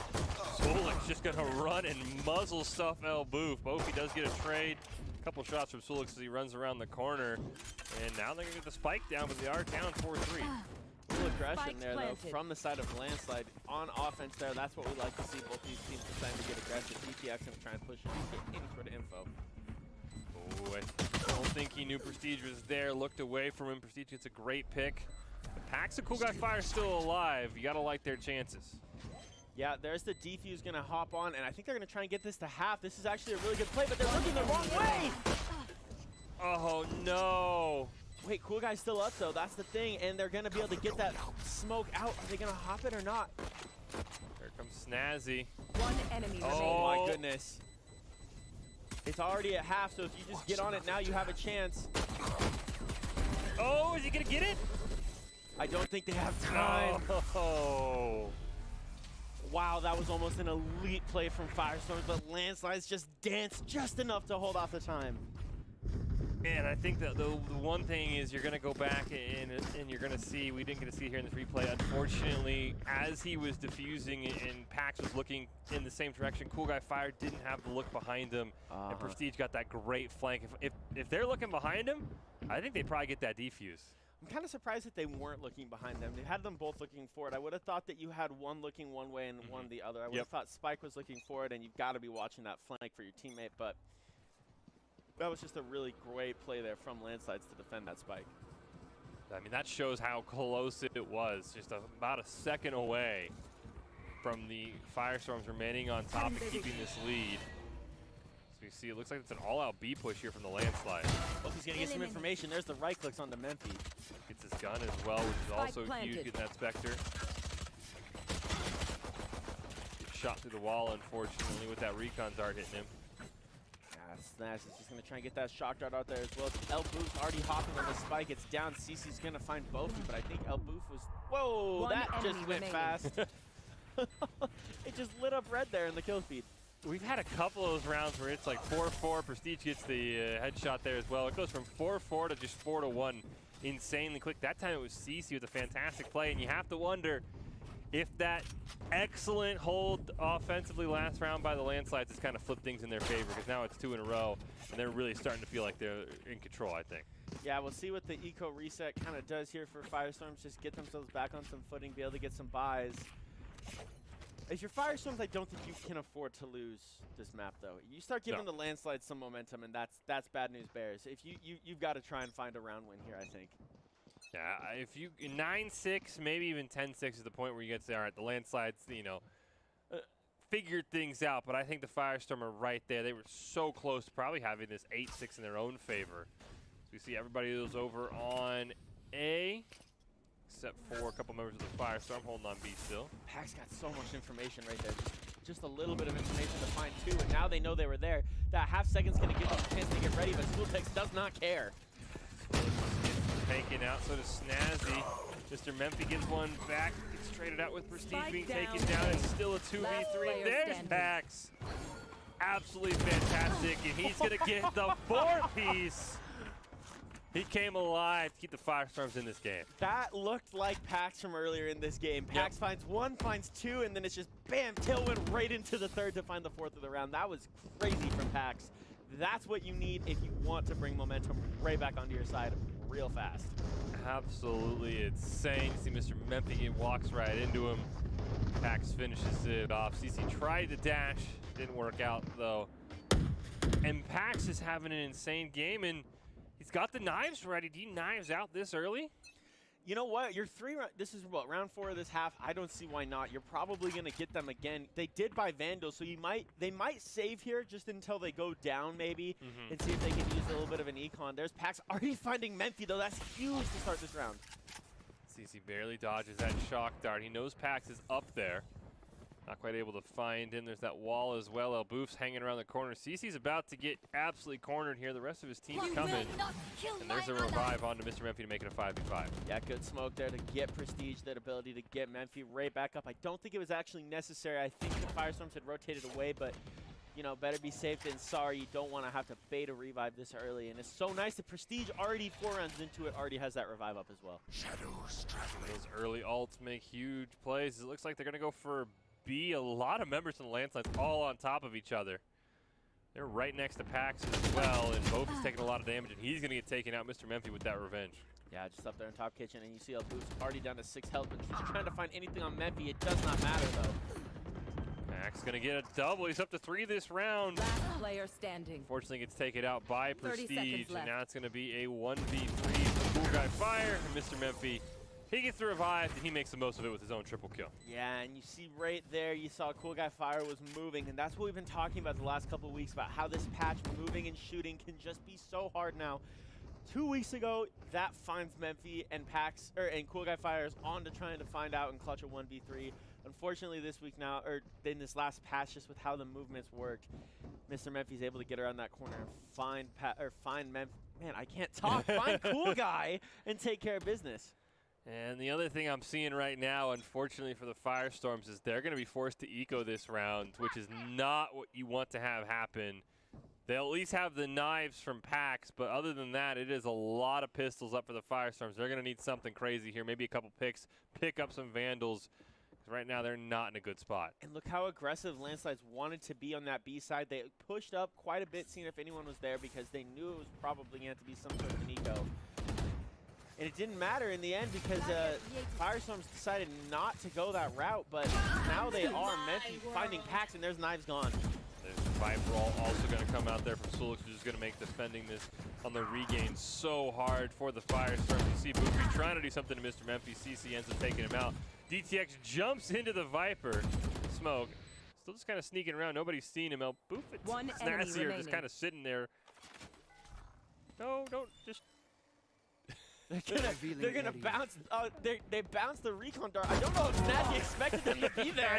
I didn't think so either, but they still get it done. They get the flawless, and that could not have been a worse time for the Firestorms to just run out of money. Yeah, that was unfortunate, but nice save there from the side of Firestorms. Obviously, Pax was the only one that really invested with that ult. You reset your econ now. Hopefully, give yourself a chance to get some buys off. You can't afford to lose this round, though, if you're Firestorms. You put the Landslides 2 away from a win. That's scary. Yeah, Landslides, they smell blood in the water. They're gonna seal the deal. So I think you're totally right. The Firestorms have got to win this round, and the guy you got to watch out for is Pax. I mean, he has been insane this entire game, and I think Pax is going to have another 3 or 4K moment here. Yeah, Memphi already pulling that ult, just like you said, smelling blood and just going for it. That Empress gets popped so early in this round, looking to see if they can find anything. Prestige just comes flying through onto El Boom. Fire does trade it out. They'll take down Mr. Memphi. Another trade. Finally, Sulix gets one to put it in a 4v3, but there's another one for Boofy. And here it is. It's Pax with an op versus Snazzy and Prestige. See if he can get it done. There's that wall going out, so they kind of have an idea. The shot jar is going to bait them off, and he picks up the Phantom instead of the op. I like this play from Pax. Dodges another shock dart. There's a recon drone that he's going to have to make sure he dodges with the great jet smoke. Or we can maybe catch Snazzy in the drone. One enemy Play. Oh, Prestige, I think, saw him when he took out Snazzy and just predicted that jet dash perfectly. I mean, that was huge IQ from Pax to just, you know, dodge it with the smoke, like you said. After he baited the 2 shock darts out, throw the smoke down, fly through, and find the Sova. But it just, like you said, I think that there was just a little bit of LOS there from Prestige. Another look at it here. I think Prestige is going to see him right there. Yep. And then he immediately predicts the dash. Fantastic play from Prestige. It just shows Prestige's. I mean, once again, more leadership from this team like we talked about. Prestige, we've interviewed them before in Esports Tower, and they really are just a really intelligent Valorant player, and it shows with the way that they run that Sage. This is the round as well. We talked about you can't lose that last round. DTX, he can get a huge one here, and he does onto Mr. Memphi. That is perfect. Unfortunately, does get shot in the back trying to run away. Yeah, CC did well to get those trades. That's what you have to be able to do in Valorant. Trades are so important in this game. And CC blocking off DTX getting away after that overheal came off was so critical. And Prestige getting that res off on Memphi as well. That's brutal for Firestorm. Right, Fire's got a couple smokes down, baits the defuse. Unfortunately, CC was ready for it. Pax does get one, but CC with his own triple kill. It's all up to El Boof and his 20 HP. Yeah, 20 health on a shorty is not the best way to do it. I love the play. I thought they were going to one-tap Memphi, though, real quick in the head. Memphi down to 17 HP, not able to get it done, and now it's match point for the landslides. And this second half has just proven why they are the cream of the crop in this Esports Tower, why they've been to, I think, the last 3 box fight championships for the Esports Tower, because it was 6-6 at the half, and now it's 12-7. Yeah, I think the phrase that you used was perfect. They smelt blood, and they really did just go. And you can see it in the way that they're aggressive and they're playing. They're just starting to get crazy with it. And I love to see that out of this team, because that's what they can do. When they find that 5th, 6th gear, it's scary. It really is.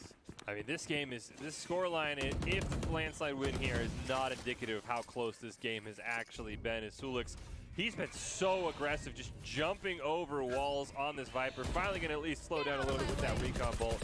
Going to hear the ult come out. El Boof, Mr. Memphi both going to get the kill there. Yeah, CC's going to go down on that ult. That's big. Pax with another one on the Snazzy as well. That Bulldog coming through big. Ooh. And cool, guys, so there you go. It's down to a 4v2. Okay, looking to get some help there. Prestige and Mr. Memphi there. Those are the last 2 you want alive. As I say it, though, Mr. Memphi gets taken out. Oh, great shots for Prestige. Unfortunately, Cool Guy Fire just takes him out. Yeah, when Prestige repeat that corner, just for a second I thought, okay, now wait a minute here. Wait a minute here. He's going to get this to a 2v1, and he's going to be full HP, but Cool Guy Fire lands those shots perfectly. The Firestorms, I mean, you never want to see match point flash in front of you every single round, but getting that win there is absolutely huge, and they do have that ult on line for their Sage. Maybe they can get a revive if they do get someone picked off early. I think what might be really critical here is using that Omen TP as well.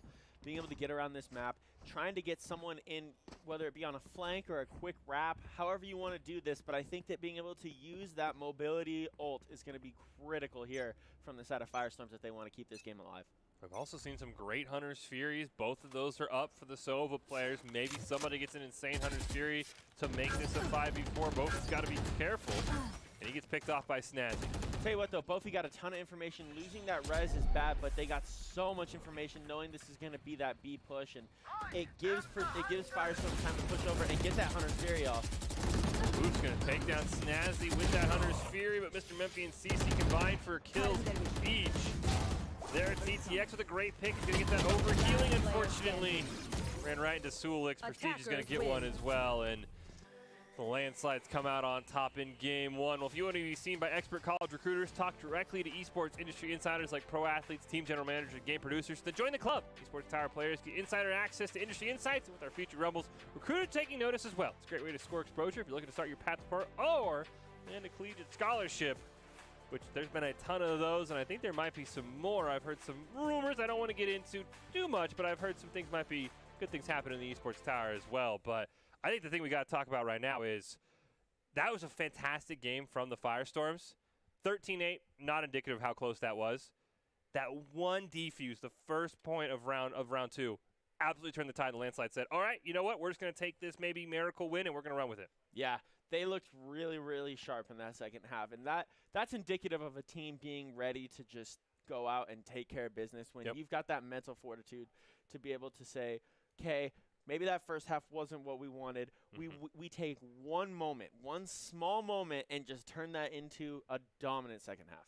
Yeah, I think the Firestorms get that, I don't think they'd win, but I think we might have been in overtime. We still are probably going. But we're going to take a short break and come back with Game 2 of our grand finals. Will the Landslides be champions once again, or can the Firestorms, who were fantastic in that first game, force us to a Game 3? Don't go anywhere. We've got a ton of great Valorant coming up after this break.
Nice, go off that. Take another picture, drop it on your tongue. Let your body burn down, breathe it in your lungs. Oh no, take me to your leader. I'm smoked off. We're playing close by here, bud. Front side, front side, front side.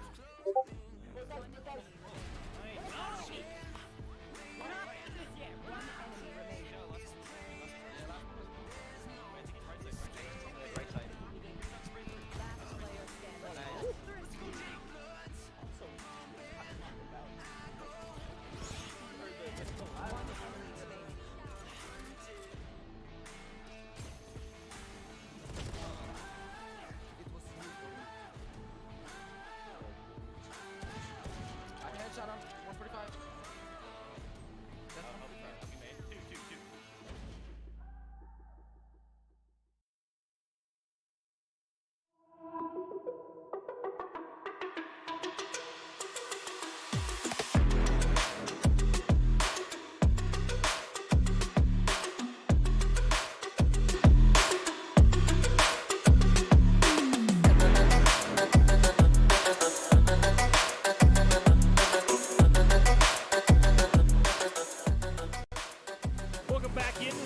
Of the Esports Tower Rumble in Valorant, broadcasting live from the Boise State Game Pants Esports Arena. We talk about it all the time. The winner of this event goes to the Box Fight Championship. And in our last break, that was some highlights from the Landslides in their most recent BFC event, ended up being taken down by Team Shanks 13-4, excuse me. But I've been told they haven't been able to get some rounds off these pro players, and we just saw why. Riley and Fish calling all the action. Nobody's been able to stop the Landslides. I've been in the boat saying the gap is getting smaller and smaller, but we find ourselves in a familiar spot. It's the Landslides, and they're one game away from another title. It's not surprising to see the landslides here. What is surprising, I don't even know if I call it surprising, is just how close and how hard they had to work for that win. Because the Firestorms looked really good. I don't know. Do we know what this next map is coming up? I believe this next map is going to be Ascent. Okay. So this is going to be one of the first times that we've seen landslides not on Icebox. Yep. And one of the only times in recent weeks that we've seen them not on Icebox. They just ran through whoever they were playing. Yeah. So this is the true test. Firestorms showed that they can hang with them on Icebox. Yep. And it makes sense. If you want to be the best, you have to beat the best at their best. Yeah. And I think right now this is a chance for them to say, look, we don't want to just beat you on Icebox. We want to beat you on something that you're good at, that you're really nasty actually, at. small correction, Landslides had map pick here. Ooh. They picked Ascent. Okay. So the Firestorm picked first on Icebox. The Landslide picked their best map. They absolutely obliterate people on Ascent. So they had map choice. So if you win here for the Firestorms, not only do you force a game 3, you beat them on the map they picked. That would be huge. I guess in my head I liken that to, they say in basketball no one wins a series doesn't even start until someone wins a game on the road. I guess Don't get me started. A series doesn't start until you win on your opponent's map pick. So this is the chance for Firestorms to show that the series has really got going. I cannot wait because we have not seen the Landslides challenged on Ascent. The fact that they kind of picked this, the Firestorms are going to be in for a run for their buddy. But hey, they have some help. They have Doc's keys to the game in Valorant. We didn't see too much opping, but when we did, my goodness, Mr. Memphi, you were insane, including, I think, the first ever collateral we've seen in the Esports Tower. Yeah, I don't think we've seen anything. I think we've seen some collat damage come through, but not the collat actual double kill. No. That was nuts. Do not ego peek the man on the op, but watch out for Pax. He's also insane. Know your win conditions, call out your abilities, and calculate enemy econ. It's all brought to you by Esports Tower. Score pro advice at esportstower.com. Prove your game sense, prove your team play, improve your performance under pressure. You're on match point for the grand finals, Firestorm. How do you respond? You get matched with great players, professional coaches to help you rank up as well. It's all available at esportstower.com. Here we go. Game 2 of the grand finals. The Landslides won their 4th straight championship. What better way to do it than on the map they absolutely dominate on? It's Ascent. Can the Firestorms be up to the challenge? We're about to find out. Yeah, DTX pulling that Yoru, so there's going to be the difference coming through. I also love Bofi with the Cypher. I think Cypher can be so underrated in this game. If you have a good Cypher play, it can just be so much information. I mean, it's completely different Asian comps, and I absolutely love that. I think we only have one similarity in Asian comps, and that's Snazzy and Cool Guy with that Omen. Outside of that, Select it's completely different across the board. CC's now on that Sova, and I thought that, okay, that opens up the Jet for Mr. Memphi. Okay, yeah, I was like, okay, he's just trolling a little bit there because I was like, you don't open up Jet and then not lock in Jet for Mr. Memphi. So I love this team comp here for the Landslides. Anytime Mr. Memphi's on that Jet, he's absolutely insane. But Prestige on that Sky, not something we've seen too much of. He did bring it out a couple weeks ago, actually, in the grand finals, that I remember, against Surge White on Ascent. And there's a reason why that map was so quick, because he absolutely, Prestige knows how to play this Sky on this map to perfection. The Landslides have this map down. I'm really curious how the Firestorms, if they have a response. Yeah. You were talking about one of our co-casters, Baratel, earlier, and Baratel has been an advocate of Sky since Sky came out. He has been asking players to run Sky, and I think Prestige is one of those players that truly does exemplify why Baratel's been asking for that. Sky can be so good. Just a huge range of ability usage. It can completely change a game. I think that's going to be a really interesting play here because I don't think we've seen the Sky versus a non-traditional composition as well from the side of Firestorms, because this really isn't a traditional comp from either side now. The one thing I'm a little bit sad about is the Landslides have a very, very perfect script for attacking. They rush A so hard. We saw it a bunch. I'm kind of sad they're defending first because I wanted to see them attacking the Firestorms, but we'll get that after our first 12 rounds here. Prestige is already in the enemy spawn. Gets one onto Boofy. Boof, though, gets another one, and Cool Guy Fire puts him up one. That was big, but Schooltech's just running in with people with that frenzy. Love that play. Fire gets that plant down, though. It's a 3v3 as CC's up in heaven. DTX thought about jumping up there, but he's going to stay down, but he's got eyes on it the whole time. just got to try and get that door taken care of. The Omen Smoke's going to be there as well, so it kind of just gives you tunnel vision there. CC's going to get the information and find the big headshots. Oh, he knows DTX is there. He just took out Sulix. Oh, Mr. Memphi in a 1v1. Nice jet dodge. Smoke goes down, baits the defuse. Pax has just got to see who can. That was one of those ones where you're just lining it up through the smoke. Now, do you believe Memphi actually stayed on it? Memphi's just got to hop it. This was just a really good play from Pax here. That's how you win the round. Yep. Pax, what a way to dance around. That was fantastic. Yeah, you don't, in that situation as Pax, you don't have to make the hero play. You don't have to kill Mr. Memphi. You just have to waste time, and that's exactly what he did. Fantastic play from Pax, who, if the Firestorm are going to win on this map, we talked about it a ton on Icebox, but Pax is going to have probably a 20 or a 30 piece at least to be able to pull this one off. And he just played this so well. It's not a kill, but he just stalls out for time. Yeah, I think he actually, in the end, did find Memphi as well. I could be wrong, but I thought in the end there, yeah, he did. When Memphi went for that defuse, I believe he just used that Sheriff to kind of take care of business, and that was a good play for Pax overall. Now with that pistol round, don't think the landslides are going to be too worried about trying to get one back, so this puts them in a great spot here for the Firestorm to make this a 2-0 lead right off the bat on probably the landslide's best map. And look at the spread here from the side of Firestorms, right? You've got one mid, 1B, and 2A. Looks like actually 2 mid, and now he's about to rotate back to A as he just ran right into Bofi and took care of business. Down mid. Kill the spike carrier as well. That's going to make it even harder. Elboof does get one back. Mr. Memphi toss the gun over to Prestige. They're going to combine to take out Elboof. That's Last 2v2. player standing. DTX and Pax, though. Huge combos there. Last player standing. Memphi, though. Good trade, though. Pax with that win, and Firestorm's looking really strong right now. They have put a lot of work. Actually, been reminded that on that tiebreaker game, it was on Ascent.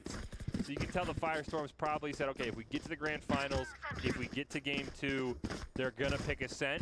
And I think they put a lot of work into this map, clearly, between last week and this week, because they are ready to go. Yeah, they look really good. This is the best we've ever seen anyone play Instant Insights to start this Ascent map here. And so I'll be interested to see if they continue to do that. I still think that this Yoru pick might be the key here. I think at some point DTX is going to have a situation where it's make or break with those Yoru abilities, and be interested to see how it ends up working out. But Pax still running that Sheriff. Pax must be saving up for an early op. Prestige going to pick up a double kill. Mr. Memphi gets one more. Mid. This is the aggressive we see from the landslides every week. Oh, They are in the enemy spawn, and they pull off a flawless right after losing the first 2 rounds. Well, if you had to get that Cypher cage down just to have any hope of trying to find one exit elim. But unfortunately for them, no cigar, because landslides just took care of business, flew at people, and found that round win that they needed. You don't want 3-0, 4-0. That's when Econ starts to get a little shaky. That was a good win for landslides. Pax does have the knives already ready to go, actually beating Mr. Memphi to it. And after he just got taken out, I would fully expect knives out here for the Firestorms on Pax. Yeah, I would imagine Pax is looking to try and save up for that off. You see the Hawk's going to come out there for Prestige, try and get a stun there. Ooh, Bofi with the chow on the Prestige, though. Barely stays alive. No sage this game for this side, so no healing after you ego peek there. Bofi at 30 HP, and are kind of all just getting held down. We do see, it looks like Pax going for either a flank or a rotate over to B. He's just hanging out in that mid right now. And you called it. Knives are out for Pax as well. Looking to see if they can find anything with that, waiting to try and bait out this B rotation. And I think they might get this right eventually. I would imagine that they try and bring this back over to B and hope to get landslides caught out early. I think they might here. It looks like they're getting that push early. Nobody has sight lines on to B main yet. You can see Mr. Memphi's hanging out there, but he's looking more towards the mid. Oh, he's going to see Pax. Knife's actually going to hit the wall, but at least he knows he's there now. Yeah, and getting away from Memphi there, that's a scary moment when you peek and Memphi's looking right down the barrel of a Vandal at you. That's scary. And obviously Memphi was trying to bait out Pax going up top. This is just a slow move here, and there it is, Memphi. What a chow. Knew he had the knives, challenged him anyway. The rest of Firestorm stuck on A, though. Boof's gonna get one. We see Boofy down there with a great bullet penetration kill onto CC. And this is a great spot to be if you're the Firestorms in a 4v2. And not seen there very well, but Bofi got a camera up top there as they were pushing into hell. Gave them a little bit of extra info there, so they're just kind of staying alive down low until Memphis takes care of business. That ult's going to come out there from DTX. He's going to try and get a flank there onto Mr. Memphis while he's defusing. Oh, almost did it, but I don't think he stalled out enough time, unfortunately. I believe that getting Memphis got it halfway and then was able to just hop right back on it after DTX kind of ran through and used that ult to bait it out. And that was, I mean, we talk about Mr. Memphis all the time, and for good reason like that, right? He's on B, gets a pick onto Pax. I don't know if maybe that was a bait by Pax, and maybe try and get a knife kill onto somebody on B and force a rotation over, and then Mr. Memphis rotates over to A in a 2v4 and picks up, I think, 3 of the 4 kills. Yeah, Memphis played that about as well as you could have, because if you would have actually taken that bait and stayed there and fought Pax for as long as Pax won, and Memphis was just able to sit there and read it, find Pax early on in that fight. If Memphis would have let that go for long enough, I think Firestorms would have opened those gunfights up and taken care of business over A, but yeah, Memphis was just good there. It's a headshot from Prestige to start things out on that alt orb as Pax gets caught. Memphis does have the knives, but he's going to hold on to him because he is incredibly talented with that Vandal. No reason to change that as CC gets a kill as well, and the landslide looking to maybe take control here. Memphis going to get blinded by Prestige's hot there, unfortunately. Prestige Spike down using B. those abilities as well. Make sure nobody's hiding behind that box there. It's all down to DTX. And he gets taken out. Prestige and Mr. Memphis, I think, getting 4 or 5 of those round kills, and the landslides. It's still close, but they're looking like the dominant team. I think that's their second flawless in 5 rounds. Yeah, they're looking really good right now. And if you're Firestorms, you've got to find a way to kind of turn this around. I don't know if that's going to be more ability usage or just some different strats, but and it also could just be as well. I mean, landslides are defending, and we know this is a map where defense is going to have that advantage. So I think if you're Firestorms, just kind of hang on as long as you can and keep it close. You know, going into half, even if you're down a couple of rounds, I think you'll have that advantage going onto that defensive side. Max trying to sneak through being main. He's caught out by the recon, has to be careful as the Sova's just going for the wall bang. Pax has got the idea that that alarm bot's there. Just can they actually find it? That was nasty. Right through the Cypher cage. Snazzy lives at 2 HP as well. Pax, though, it's that first kill on the Solix. One enemy and remaining. there's Mr. Memphis. Yeah, that sounds about right. Just the immediate double kill. Now it's down. It looks like Pax is going to get sandwiched here between CC and Mr. Memphis, and the question is going to become who's going to peek him first. I think if you're Pax, just sit there in that corner, just wait for someone to push you. You got that advantage, and you know Memphis is going to get aggressive. Looks like I was the stronger one. Unfortunately, Memphis is just so good that it doesn't matter. I do think the recon dart came down, so shout out to CC because I do think that allowed Mr. Memphis to know where to aim. But yeah, we talk about him all the time with the op, but you said it earlier and you nailed it. It doesn't matter what gun he has in his hands. He's just going to click on your head because he is so skilled. I think we talked to him. He said he spent a ton of time in the aim labs getting incredibly talented with the op, and it's shown with the Vandal as well. That doesn't surprise. I wouldn't be surprised if Memphis has more time in aim labs than I do put into like all games in the last year, to be honest with you. From what we see, you'd have to assume so, right? He does not miss. It's horrifying if he doesn't, because then that just brings into question how good could they? I mean, yeah, that would be scary if it wasn't. I hope the case. you're right, yeah, because if it's just like they're just, you know, if you're naturally gifted, more power to you, Mr. Memphis. Finally does get taken out by Cool Guy Fire. There's a great little rotation. I think he even had backup there as well, trying to make sure Mr. Memphis does get taken out. Yeah, I think that was kind of the play.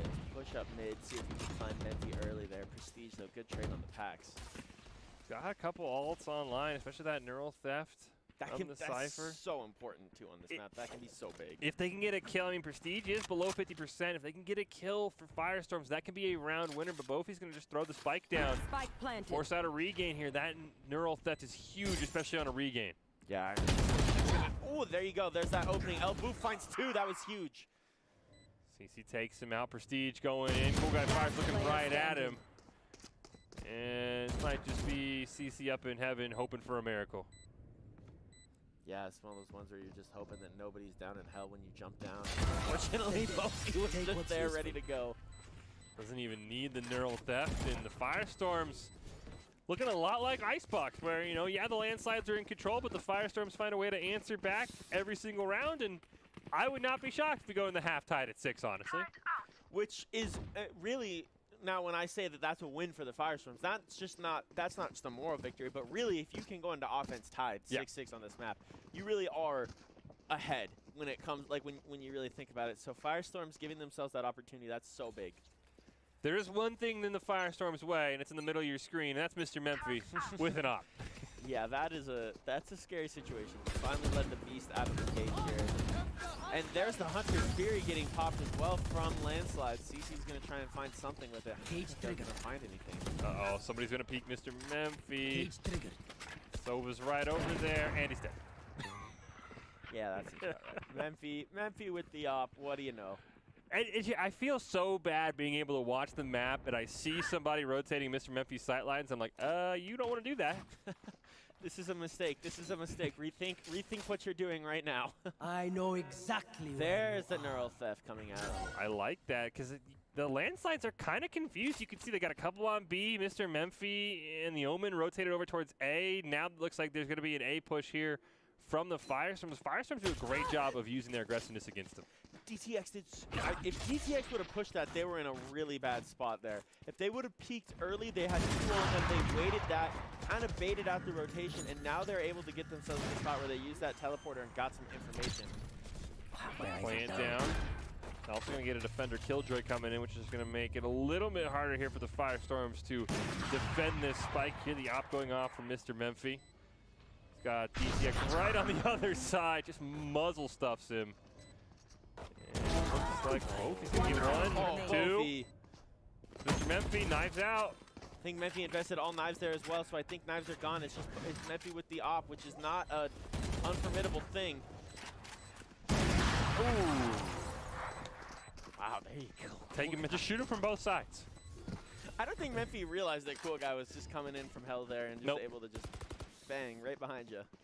Yeah, then the knives being committed is huge as well, because usually you could save them when you get taken out if you can't regain the operator. Then you can knife, but he wasted all the knives, as you said, in that one moment.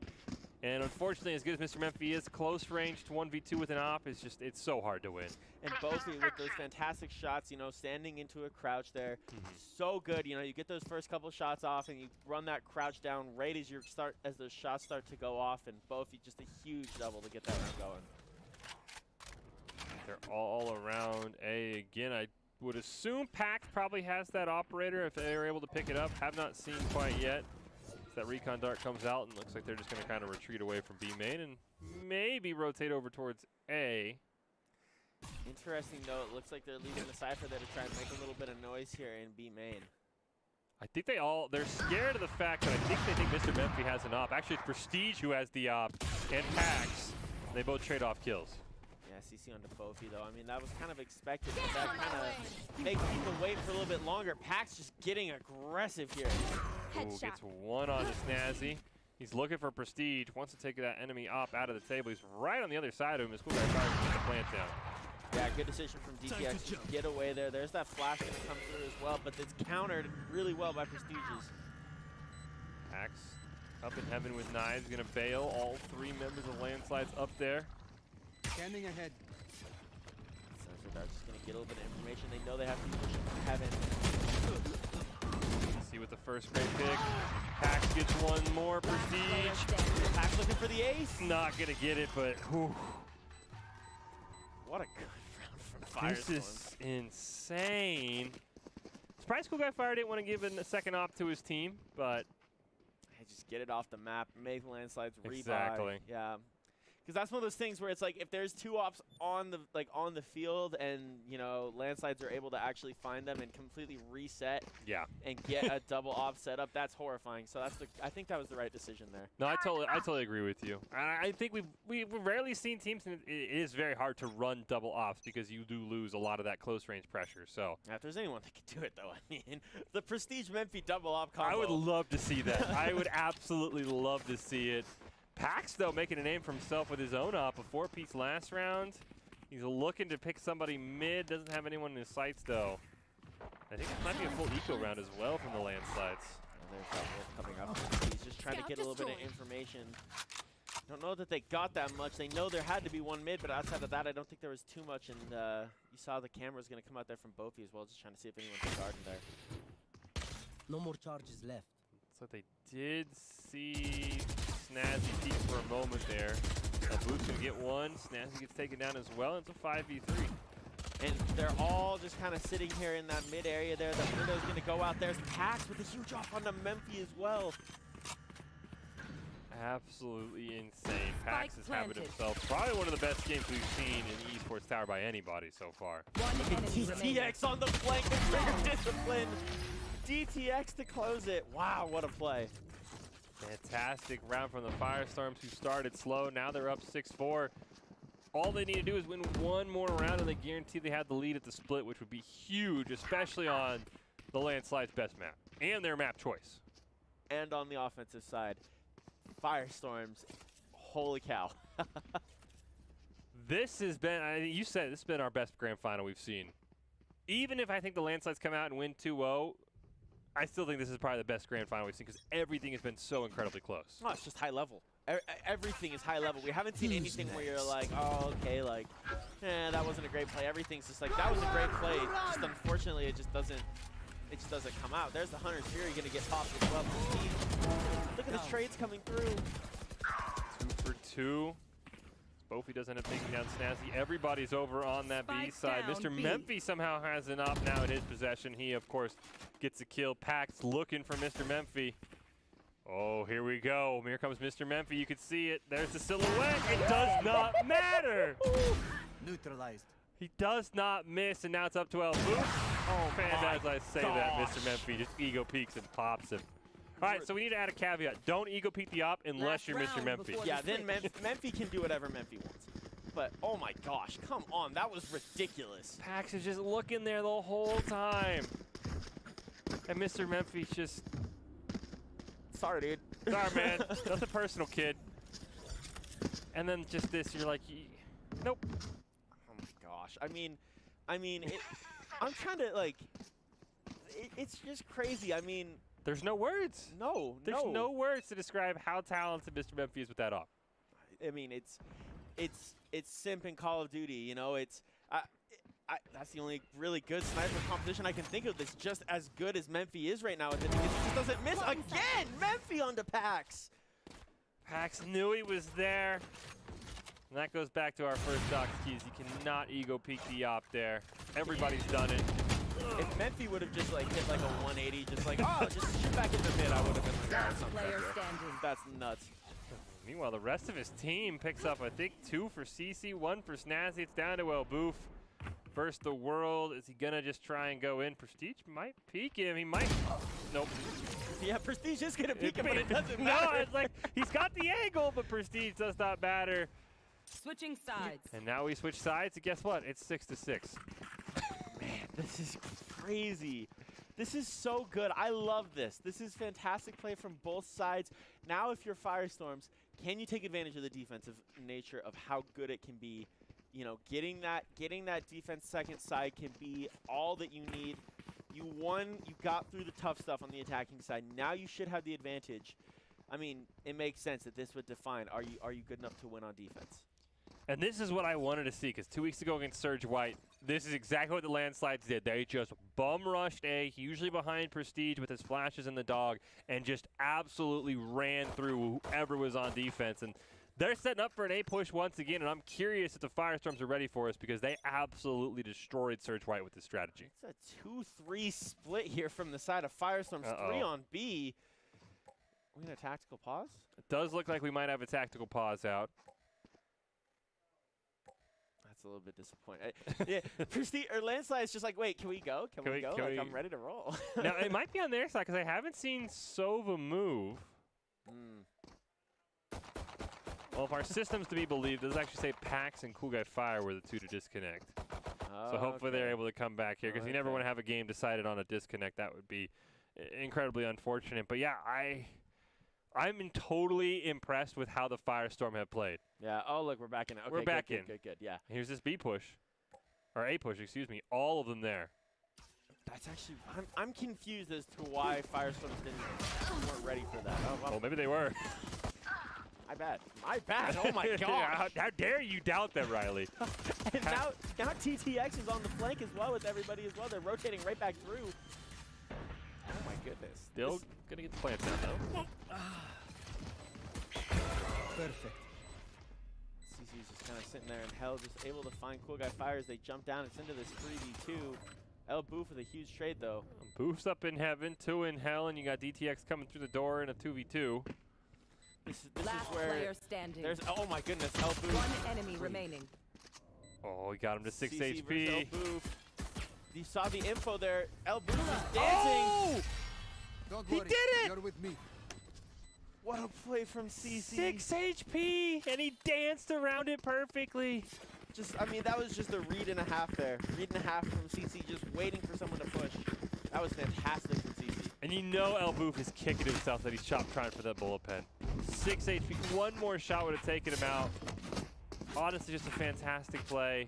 And the wide peak in the end from El Boof, unfortunately, was what did you in.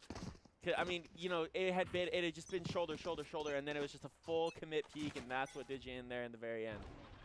We didn't get to see it. I don't know if El Boof actually was able to reload from that wall bang, which might have been why he was relying on his utility. I think that might have been something. Would have loved to have seen El Boof's angle. We see right away Mr. Memphi with a pick on a Pax. They're not going to, you know, doubt it. Here they are, all a day once again. Interesting that it's a little bit more of a commit from Firestorms here. Obviously down to a 5v3, as you saw one player actually got through the doors before they closed. One enemy Oh remaining. my goodness, this is clinical. I told you, last time against Surge White, this was every round attacking. See, I think that was the week that I missed as well. Yes, oh, it was. Man. We did not get to see the absolute perfection that is landslides, attacking on Ascent, pushing A. You know, you know what? I was getting married that week, so I guess I kind of have an like excuse. a small but excuse. Like, We'll give it to you. part of me is like, I kind of wish I could have seen how good Landslide was on Ascent that week. I think my wife would disagree, but I kind of want to see it now. I'm going to have to go and rewatch that VOD. Well, you might get to see it here because they don't have any plans of changing, and the Firestorm still, I mean, it's sort of a 2-1-2 at this point, but when do you just put all 5 people at A? Well, they did last round, and it didn't work as well, so maybe this is the defense that we needed. Oh, see, that's tough, though, because you put that Cypher cage down, there's only one place you could be this any sort of attacking position, and that was a great read there. Here comes the rest of the team. Prestige is just going to slam that spike down. You got Mr. Memphi hanging out by that outside. Solik's already in hell, and they just set up so perfectly. At some point, you wonder who's going to kind of run a flank here and get in behind all the way through B side. El Boof's got that Odin up top, trying to find anything in hell, and the Storm Grenade's going to push them back. Pax trying to bust down that door. He does not know Mr. Memphi is right on the other side. That's so unfortunate. CC's going to get one more, and Mr. Memphi's just going to probably run up into heaven and get the last kill, and that is a back-to-back flawless for the landslides, and I think we can see now why they picked the set. And this is horrifying now, not just because it's a back-to-back flawless, but the eco is not what you want. No. At all. I mean, normally in these pistols, I mean, you see trades. I have a hard time saying pistol. I guess it's not pistols now. We're into the third round. You're able to full invest. You're 3 rounds down now, coming out of half. The econ is going to be a little scary here for Firestorms. Yeah, and I mean, it's just every round. I mean, I know how dumb putting 5 people on defense would look, because if they go B, you're already in a bad spot. But I don't think the Flanslides have any plan of changing. No, but here we go. Here's a mid push here coming out of the side of Firestorms. This is what we needed. An early flank here. You see it's going to be a 4 backside, and it's just one player. It's just Pax going to be on the flank. You see here, Snazzy looking for something. They haven't put the spike down. The slowest they've got it down, but here's Prestige ready to throw it down, and El Boof with the Marshall getting a pick onto Mr. Memphi. Okay, very nice. And like I said, Pax has still got that backside presence here. Oh, I thought El Boof was about to hit a flick and a half there for a second. Just Pax with the Sheriff and CC with the reads. How do you stop this? Oh my goodness.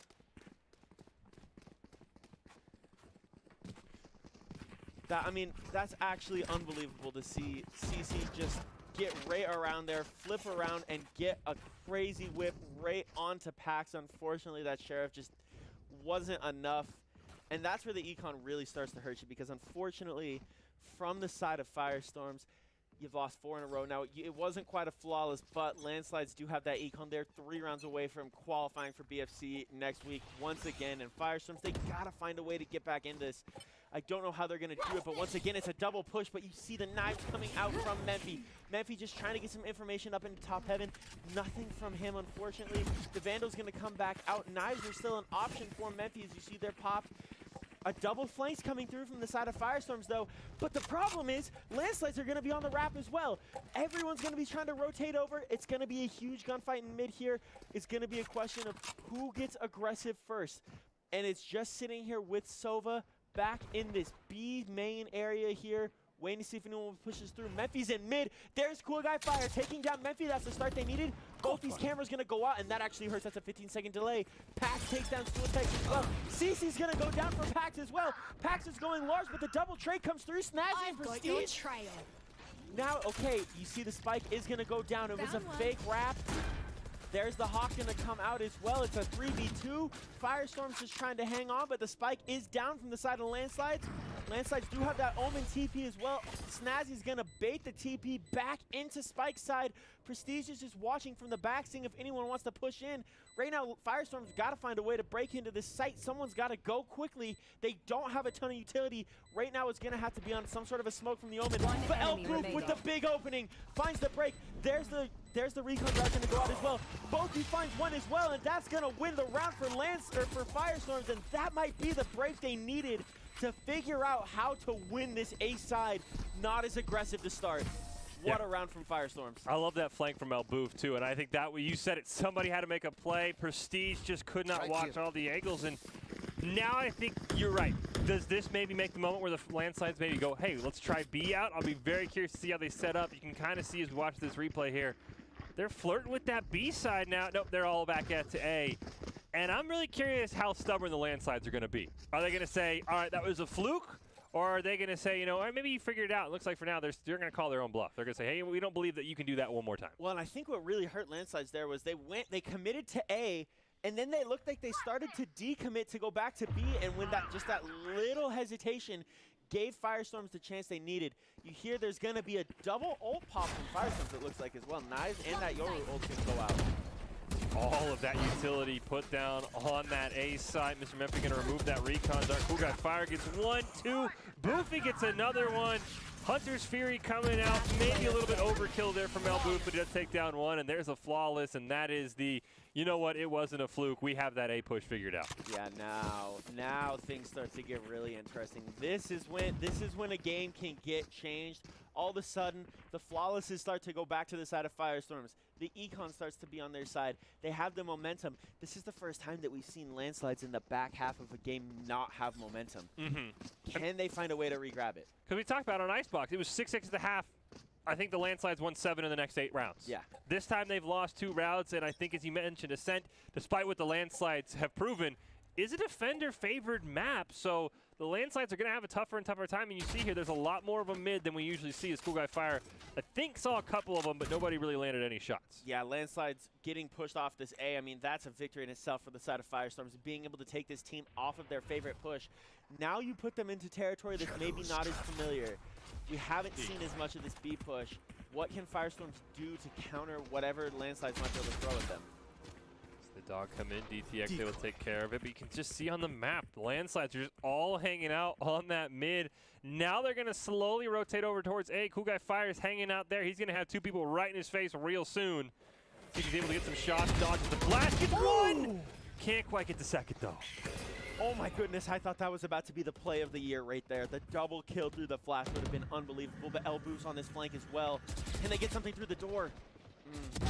Ooh, great pick on Mr. Memphi and on to Snazzy. Prestige does get one back. It's a 1v3, but health bars are pretty low. Prestige with a double, though. Oh, my goodness. I thought Prestige for a second was about to get a quad piece, but no such luck. Look at Firestorms, man. Brought it right back. And you can see there, you saw in the mid game, the landslides were just so hesitant. They're like, do we go B? Do we go A? It took them forever. They finally committed towards A, and fantastic play in heaven from Cool Guy Fire, and then Prestige just unfortunately could not get the 1v3. I'm really curious to see what the landslides are going to do, because they're starting to like look a little uncomfortable attacking. Yeah, this is vulnerability that we haven't seen out of this landslides team really all year. Mr. Memphi's going to peek and op. Oh boy. Pax is waiting. There it is. Oh my goodness. Mr. Memphi, read the keys, and now look, they've got them penned in on mid here right now as well. This is going to be a 4 push, and this drone's going to give them a ton of information. Cool Guy knows they have to push. And look at the TP as well. They get away. This is flawless from them, but that's a huge double. DTX does get one. El Boof.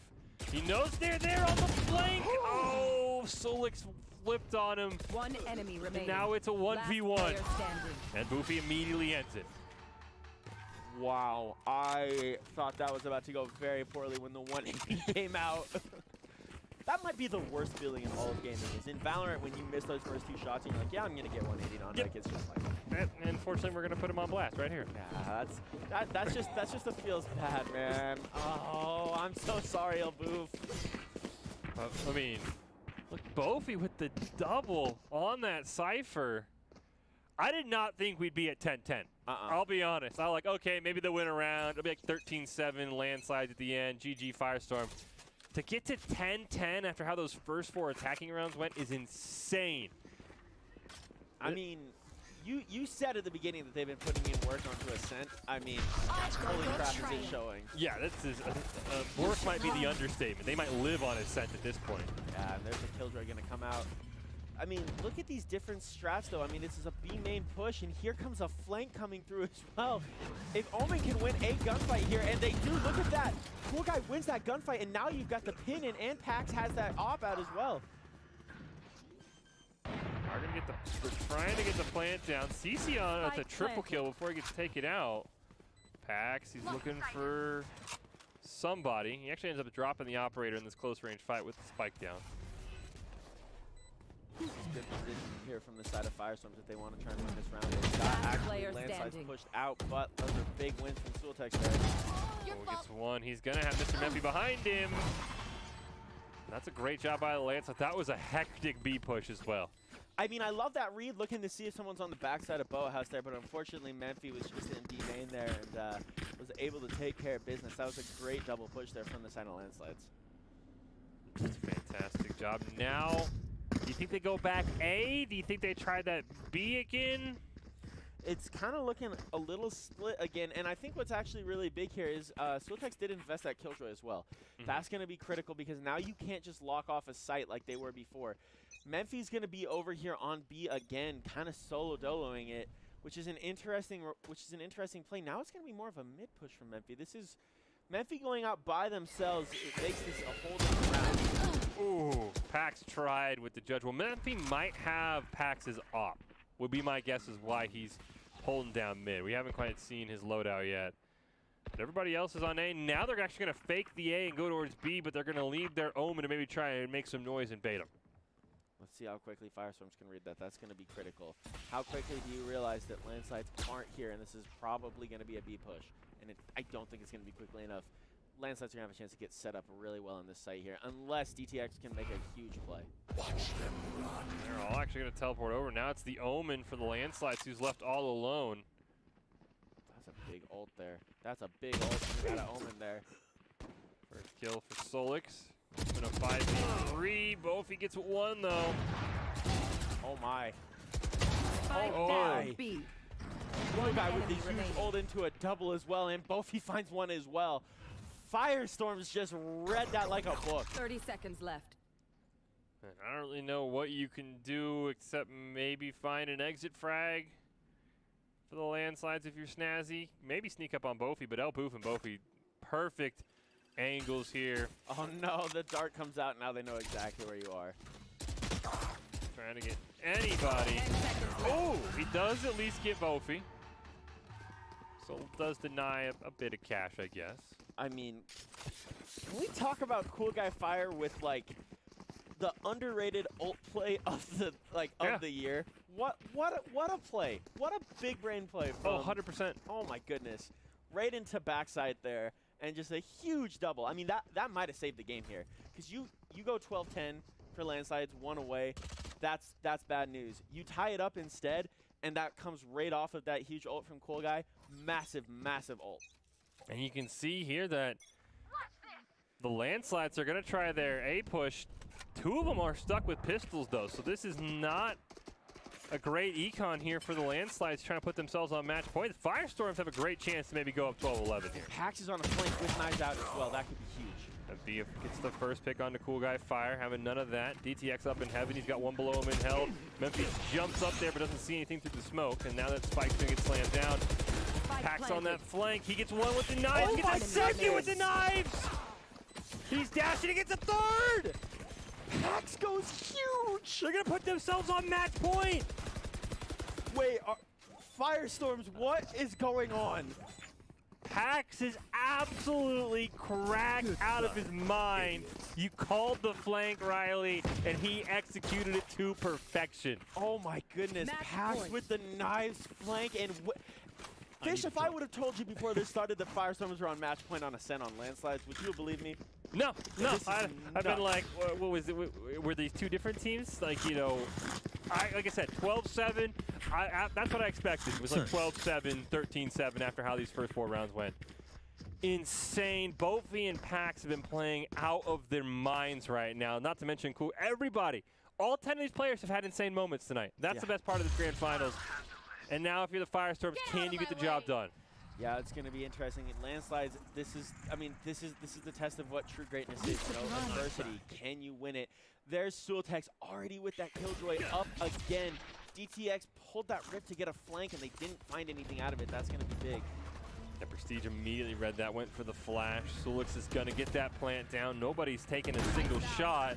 They're going to just put that storm grenades right on top, and there's a Hunter's Fury up as well for the landslide if things get dicey. Yeah, and let's see if that Neural Theft can come in big for Firestorms. Once again, we already saw it come out big to win a round early. Can they find a pick and get it?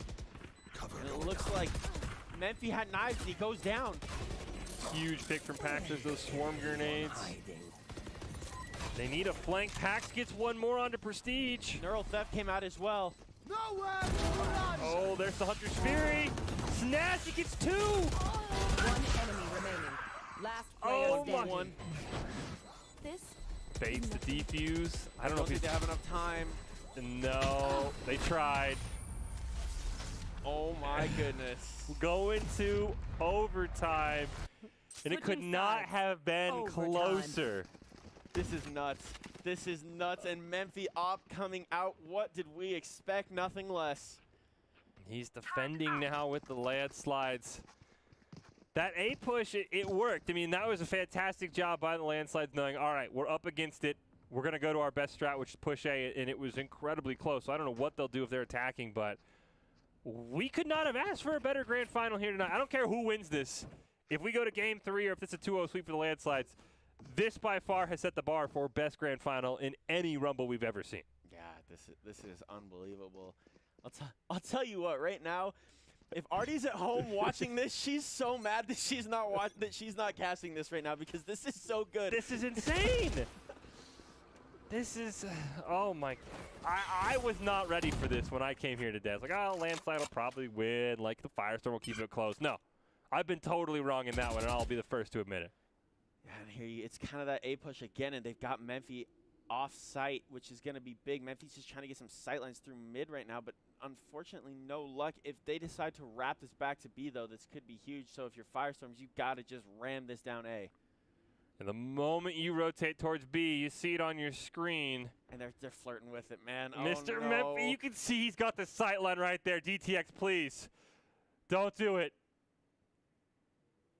This is so tense right now, because it's like this is the game right here. But what they don't know is there's a flank coming through. Memphi bailed. He doesn't know Pax is over there either. This actually is huge from Pax. Taking a couple shots. Not able to find him. Like, okay, wait, is Pax actually like in game right now? because PAX hasn't moved. 30 seconds I left. would. Oh my. Spike down. He might A. not be. I think PAX might be DC'd right now. PAX has not moved, and there's been a lot going on. Oh, that is so unfortunate for the Firestorms. The question is, do we have the ability to reset? Because that's. Don't mess with me. 10 seconds left. Might be why the Firestorms played this so slow Last too. player standing. There had to have been a DC there. I mean, Yeah, I don't think PAX even took a shot. Switching sides. Match point. yeah. Yeah, so there's the timeout. We'll see. Would love to see if we had a way to just I know we can do it in the pro scene. I don't know if Esports Tower has that ability to get that reset. you could just like throw the round, right? That would kind of reset at 13-13. Yeah, but the problem is then that starts messing with econ and that True. starts messing with Yeah. points and stuff. So it's like I don't know if they I have hope- the ability. I hope we have something because that would be a shame for this match to end like that. Looks like we've gotten through the pause. It looks like they're just gonna give that point to landslides. That's brutal. If Firestorms end up losing this because of that, that's going to be. I mean, it's fair and that's how it goes. Yep. But that'd be heartbreaking. You never want to see a championship decided like that. So really hoping the Firestorm's able to win here and even this out. But the landslides are pushing A, but you're going to meet some resistance. Oh, PAX on a huge flank here. He gets taken out, unfortunately. That huge one. Oh my goodness. It kind of feels like that might have just taken the air out of Firestorm's balloons here. See if they're hopefully able to make something happen. They know exactly where Bofi is as well. He's getting a ton of shots. Memphis in a great spot. Solix going to take credit for the kill, and now it's down to a 5v3. Firestorms have got to find a way to get a couple big kills here, and it's going to start with DTX with this. So Memphis smoke actually is going to end up really good. Some shots came in, but it just didn't matter. Memphis still able to get away with their life. Oh, great pick from Elboof. Oh, he's got If can find another, that would be huge. Spike planted. Prestige. He knows Prestige is over there. Line's going to come out. There's the rest of the team. DTX gets one. Cool guy fire. And unfortunately, Attackers win. the landslide will win. What a game, though. Oh man, it's so unfortunate that we had that untimely DC by PAX, but I think that just proves the Firestorm are right there. Who knows who wins if PAX is there? I mean, it kind of felt like the landslide maybe had the advantage because PAX didn't quite get a pick, but congratulations to the landslides, but almost you feel like the Firestorm are the bigger winner here because they took that to overtime on their best map. Well, if you want to be seen by expert college recruiters, talk directly to esports industry insiders like pro athletes, team general managers, and game producers, then join the club. Esports Tower players get insider access to industry insights. And with our featured rumbles, recruiters are taking notice as well. It's a great way to score exposure if you're looking to start your path to pro or land a collegiate scholarship. Huge congratulations to the landslide, Riley. Absolutely insane. And we talked about it being maybe a 3-team tier at the top. Apologies to Surge White. This feels like a two-team race now. Yeah, I mean, I'll tell you what, those two right now are on a whole. I mean, it's unbelievable. And seeing how close Firestorms got on Ascent and arguably played just as good. I mean, they did not arguably, they did play just as good of a game as Landslides. And yeah. You never like to see a match end in a DC, and sometimes that's just how stuff happens. Mm-hmm. And that's esports right now, you know. And I'm curious to see what happens, you know, in these coming weeks now, because I think Firestorms that's gonna, you know, pardon the pun, that's gonna light a fire. I mean, it has to. Oh, it has to. Right? 100%, because you have to say, you know, you can't go out and say, well, we would have won, because again, it was 12-12. It wasn't like it was 13-12, and that kind of started the snowball. But you have to feel like you took them to overtime on their map choice, on their best map, which 2 weeks ago they absolutely obliterated Surge White on. I cannot wait. All I hope is that the bracket plays out the right way, because this should have been, or could have been, you could argue, 3 weeks in a row in the grand finals, because 2 weeks ago they ended up playing in a tiebreaker game because they're in the same group. So you honestly got to hope the bracket lanes out, because you would hate to see this be the semifinal, because both these teams are so talented. Yeah. No, both these teams deserve to be grand finals teams pretty much every week. I mean, unless Surge White can show us something, which, I mean, I don't want to sound like we're being disrespectful to Surge White here, because really Surge White have shown themselves to be like able to compete with these teams. But right now, it's just a different level. It's Yeah. just a different level of Valorant. Yeah, you want to see somebody knock off the Firestorm and the Landslides to get to the grand finals. I think you're right, though. I think Surge White has the capabilities. I'm sure the Meteors learned a ton from our first semifinals game today against the Firestorm. But it is so incredible what these two teams have done. Speaking of these two teams, hopefully going to be joined by members of both teams, Cool Guy Fire, the Firestorms, and Prestige of the Landslides. Hopefully going to be joining us. There they are. How are you guys doing after that absolutely insane grand finals? I'm doing good. How about you? I feel great. I'm absolutely just pumped up. We'll start with you, Cool Guy Fire. We talked about it a ton on stream. Do you feel like there's a rivalry growing between the Landslides and the Firestorm? Oh yeah, for sure. We always scrim against each other for practice, and we're always like neck to neck with each other, and we always get to jump on each other, or we always make the comeback in some sense of way. So it's a very big rivalry that's growing. And Prestige, I mean, you guys have kind of been the top dog, so everybody's coming after you. I mean, what are your thoughts after how much of a match the Firestorms gave you guys, especially on Ascent? They gave us a good run. We had some messed up plays. I thought it was a great time in the end, but they gave us a run for our money. We're going to come back, hopefully even stronger than before. And the goal is to keep our streak running, but they're giving us a run for our money right now. Cool Guy Fire, I want to ask you, you guys got so close. What do you think it's going to take to beat the Landslides in one of these Rumbles? You're right there. What do you think the thing is that you guys need to do as the Firestorms to finally get that W? I think it's more of us coordinating as a team and making sure we always have someone next to each other and speaking what you tell, what we're doing, and what control we're taking out of the map to beat the Landslides. But I feel like we're right there, just like you said. And Prestige, I mean, does this kind of light a fire under you guys? Because, I mean, 2 weeks ago, you guys kind of cruised to a championship. Does this kind of reawaken, like, hey, there's some teams in the Rumble that can compete with us. Are you guys going to be on the grind all next week so nobody catches you?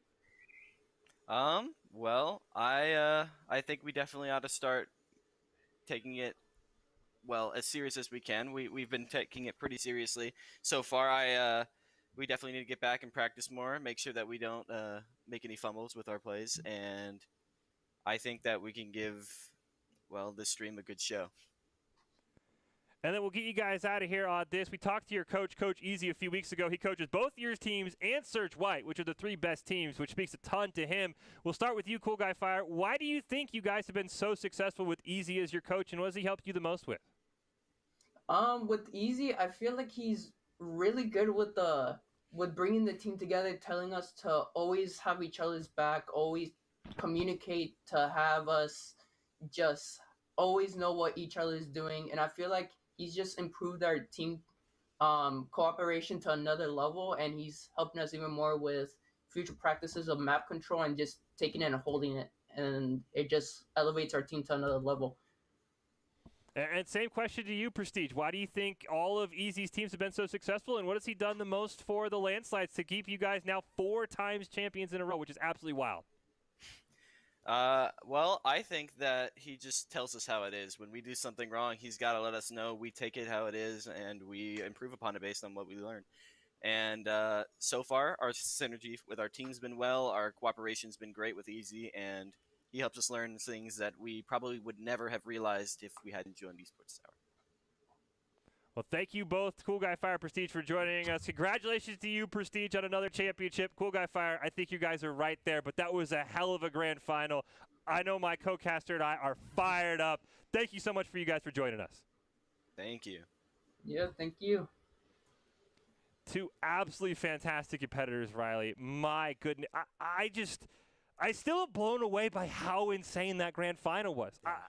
I couldn't. There's no words. I'm like, coming in, we look like, okay, Firestorms end up taking down the Meteors. Fantastic game from all of them. They're playing the Landslides. Like, it'll be like 12-7, 13-8. No, 12-12 on Ascent. No, I just feel like I just played like the last match of a game battle right now. Like Yeah. I'm like, okay, let's go. I'm going home. I'm getting into some competitive games because that's just got me pumped. Like, that was so good. Yes. That was such high tier Valorant. I'm lucky to be able to hear and cast it. Holy cow. I love what the Esports Tower is doing. I have to say, man, everybody has to hate Coach Easy. Oh my goodness. Surge White, Firestorm, Landslides. Yeah.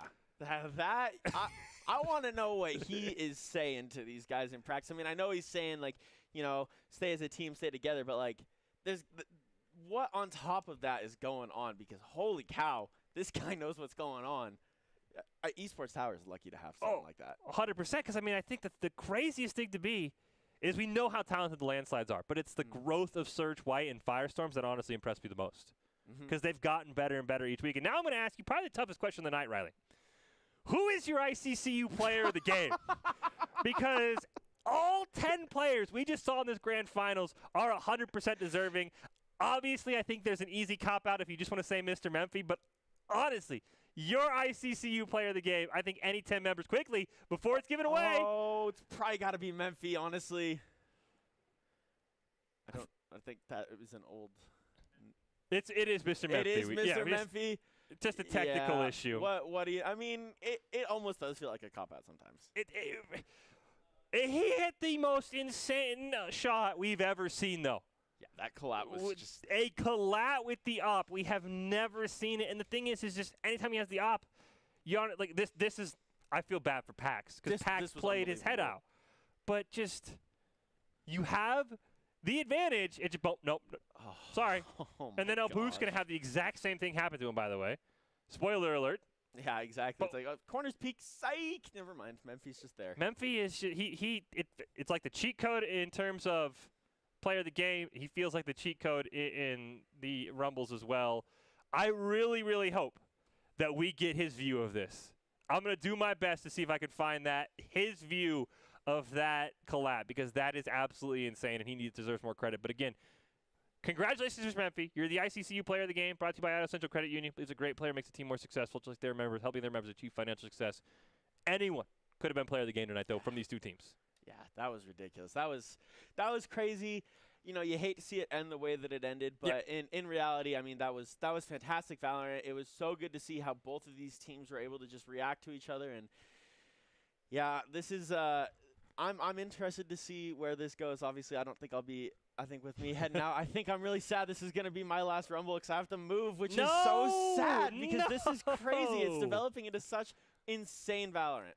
I hope you're able to watch, because I do think we're on the verge of the landslides losing. Nothing against Prestige. It's just the Firestorm played their all. And, I mean, you know, maybe we'll be able to sneak you back one more time before you leave. We're still trying to figure it out. But if this is your final Rumble, what are your thoughts on probably the best Rumble we've ever seen? I mean, it's so fun to be able to leave on something like that for me personally. And obviously, it has nothing to do with me.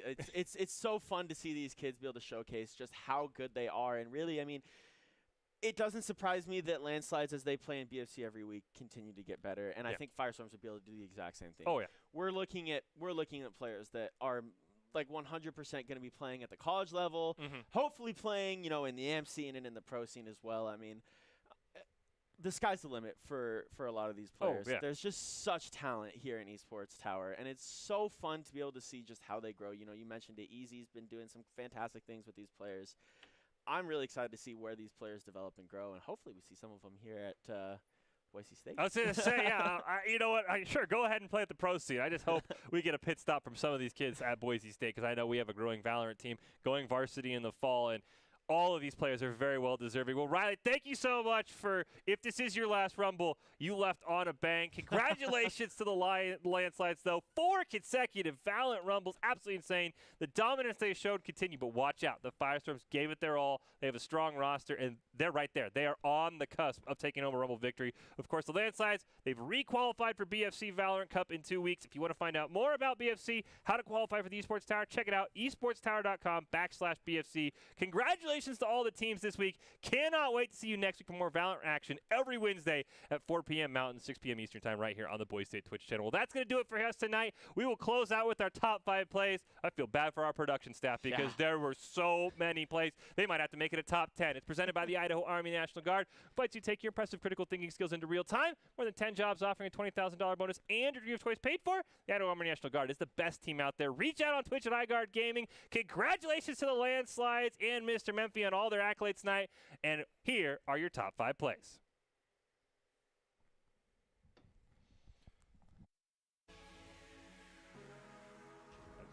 It's the first pick on the cool guy. Fire, having none of that. DTX up in heaven. He's got one below him in hell. Memphis jumps up there but doesn't see anything through the smoke. And now that Spike's going to get slammed down. Pax on that flank. He gets one with the knife. He gets a second with the knives. He's dashing. He gets a third.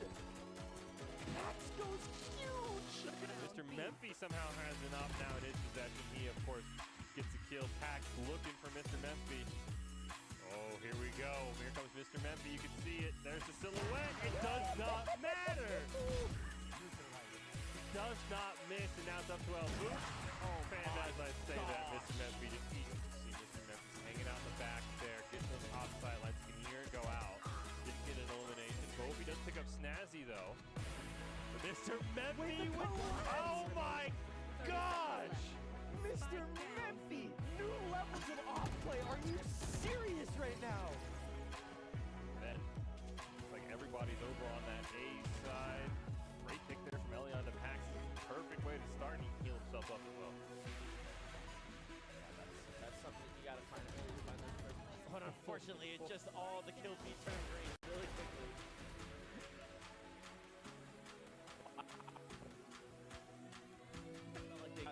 That's why that smoke went out and the shots came out. I think Attack actually didn't need that, but just click right on Prestige. Just do it back. Oh, no! It's another one on to Mr. Memphis. Here's the Hunter's Fury from Snazzy. Pax with the 4-piece. Pax looking for the ace here now. Oh, give it to him! Oh!